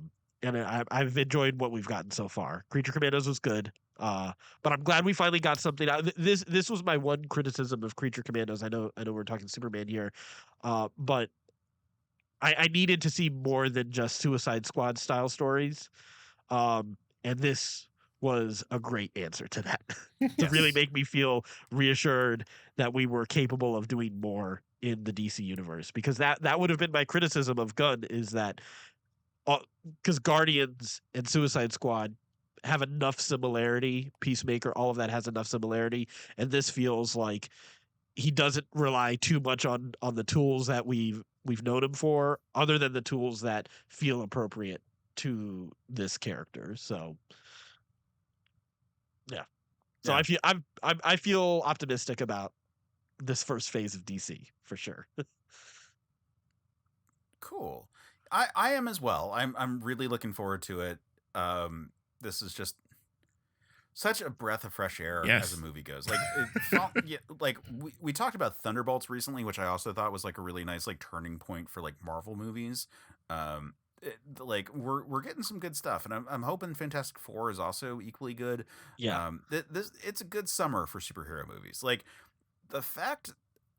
It sucks that it was bad, but the fact that like Captain America 4 was the worst superhero movie that we're getting this year, Right. At least as of this So moment. far. So far, yeah. I've got hope. Yeah. Considering its pedigree is both depressing but also like inspiring. Like we're getting really good stuff. Like we got a really good Superman movie. Mhm. Like it's Right. hard to make a good Superman movie. There are a lot of bad Superman yeah. movies. Oh yeah. Yep. And this was a great one, and I was really happy to watch it, and I was really happy to watch it again, and I would happily watch it more than that. Like and it's a movie that works well on rewatching because you are just jumping into it, so you don't need to like be like, oh, we're dealing with the setup phase again. Like you just jump Yeah. into it, and so it's a good movie in that regard. But I feel like we've had a chance to sort of like gush about this movie and talk about our quibbles and so forth. And, and we can kind of like circle around more if we wanted to, but we should probably call it at this point. So, Addy, thank you for joining us on this podcast. Where can people find you, follow you? What have you got going on? Right now, I have some projects in development. I was looking at launching some YouTube channels, but I think those are actually going to be on hold. I don't have a lot to really talk about right now. So, right now there's not really, I'm not really putting anything out there, but I will say when I am ready, there may be a video game in development that I am looking at putting together and working on and releasing. So, maybe when that's a little close, when I've got something to show for it, I might try to. Hopefully, I'll show it before. I'll come back before then, but I'll definitely be making the rounds when that's a thing. So excellent. Yeah. Nice. Do you have socials that people should follow you on? I don't even remember what my socials are right now. I mean, like Instagram, I guess, is the only thing that's relevant. I don't post anything right now, so there's nothing to follow me on. Listen to past episodes of Certain Point of View. They're all still on Spotify. Refresh yourself with Scruffy Nerf Herders. Yeah, that's your best stuff. So certainpov.com is still the place to go. if you have an archive of me to get familiar with there. This is true. I made sure that at least the YouTube files were up for certain POV shows, because I will still go back and look at some of those old episodes every now and then, because like that was a glorious time, like us being nerds in your basement together.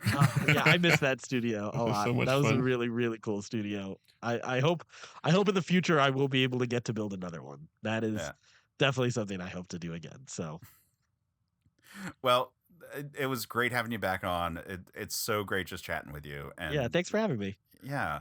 Jmike, where can people find you and follow you? Oh gosh, you want to follow me? But yeah, I'm still on Blue Sky occasionally at j5.bluesky.social. Like, try to respond to everybody and everything when I get a chance to, occasionally, and on the server, occasionally. I'm trying really hard, I promise. Yes, well, people should definitely check out our Discord server. It is a thriving community that has continued to grow since the days when we first founded it together, the three of us here, plus Ben. It's gone on to be a wonderful time. We've got great people who contribute wonderful things, such as the messages that we got in the earlier part of the episode. So you can find a link to our server on the website certainpov.com, and that is the best way to contact me. Although if you don't want to like commit to it, I'm on most socials at Case Aiken, with the exception of Instagram, which is where I'm holding on for dear life to my AIM screen name from high school, which is Quetzalcoatl 5, which is Quetzalcoatl 5. I know it's pretentious. I was a pretentious nerd in high school. I'm sorry. Nothing has changed. Nothing. So you can find me there.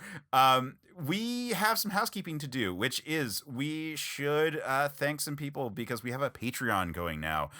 So I want to call some attention to the people who joined at our executive producer level. So we've got some wonderful people to thank, and that is Micah McCaw, Carter Hallett, Sean Muir, Lee Gregor, Memento Young, Logan Crowley, Joe Mastropiero, Casey and Nancy Aiken, Adam Samter, and Keith Lehtinen. All of y'all are amazing. You can join the Patreon at Certain POV Media. Just look for Certain POV Media on Patreon, sign up, or find. I've got links all over. You can find it. We would love your support, because it is so exciting to actually have some support in this whole endeavor. Like, I can't tell you how great it is to actually feel like people care about what we're putting out in the universe. So check that out, and then circle back and check out some of the great episodes at certainpov.com. I am going to continue shouting out the new shows that have joined the network recently. We have Issues, which is a great comic book podcast, and Long Live the Legion, which is a fantastic Legion of Superheroes podcast, which, if you're a Superman fan and you don't understand why I'm plugging a Legion of Superheroes podcast, then do some more research. I'm sorry. Like, I love you. Like, I'm happy to do the research with you. I'm happy to chat with you about it. But yeah, they're a sibling podcast for a reason. So check that out. And otherwise, circle back here for our next episode. We actually are really ahead of schedule because this one is being inserted in our recording schedule. We can actually tell you what is coming up. So the next episode is episode 150 of Men of Steel. We have been going for 150 episodes at this point, which is insane. And we will be talking about Super/Man with Ryan Luis Rodriguez, who is a wonderful podcaster. And so discussing the Christopher Reeve documentary, couldn't think of a better person to join us for that one. So come back, check that one out. And then 151, we've got a conversation with Jesse Fresco talking about Class War, the comic book series from the 2000s that could best be described as, what if Superman was really, really, really upset about 9/11? Really, really upset. And then 152, we've got a crossover with Long Live the Legion. And I forget what happens after that, but we are ahead of our recording schedule. So those are our upcoming episodes. Look forward to that. And in the meantime, stay super, man.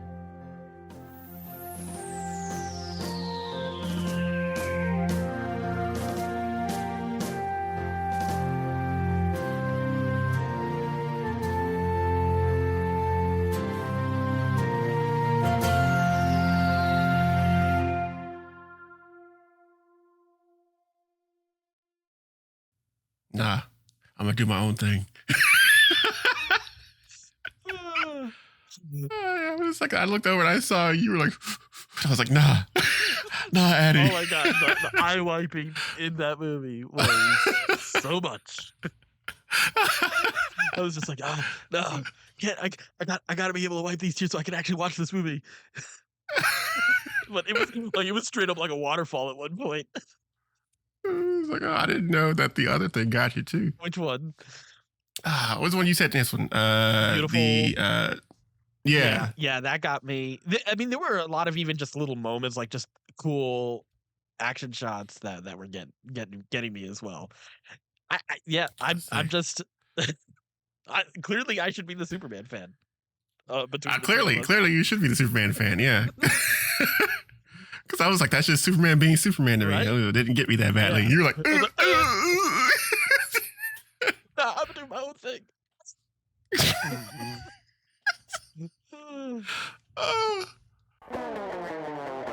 All right, Josue, let's go through our new comic day stack. We have a lot to review.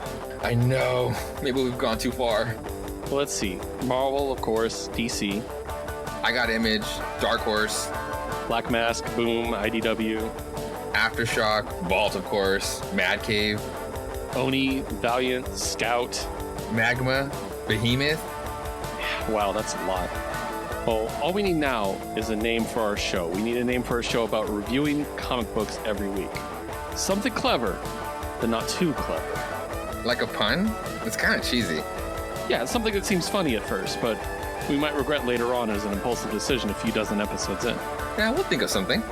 Join Keith and Josue for We Have Issues, a weekly show reviewing almost every new comic released each week. Available on Geek Elite Media and wherever you listen to your podcasts. CPOV. CertainPOV.com.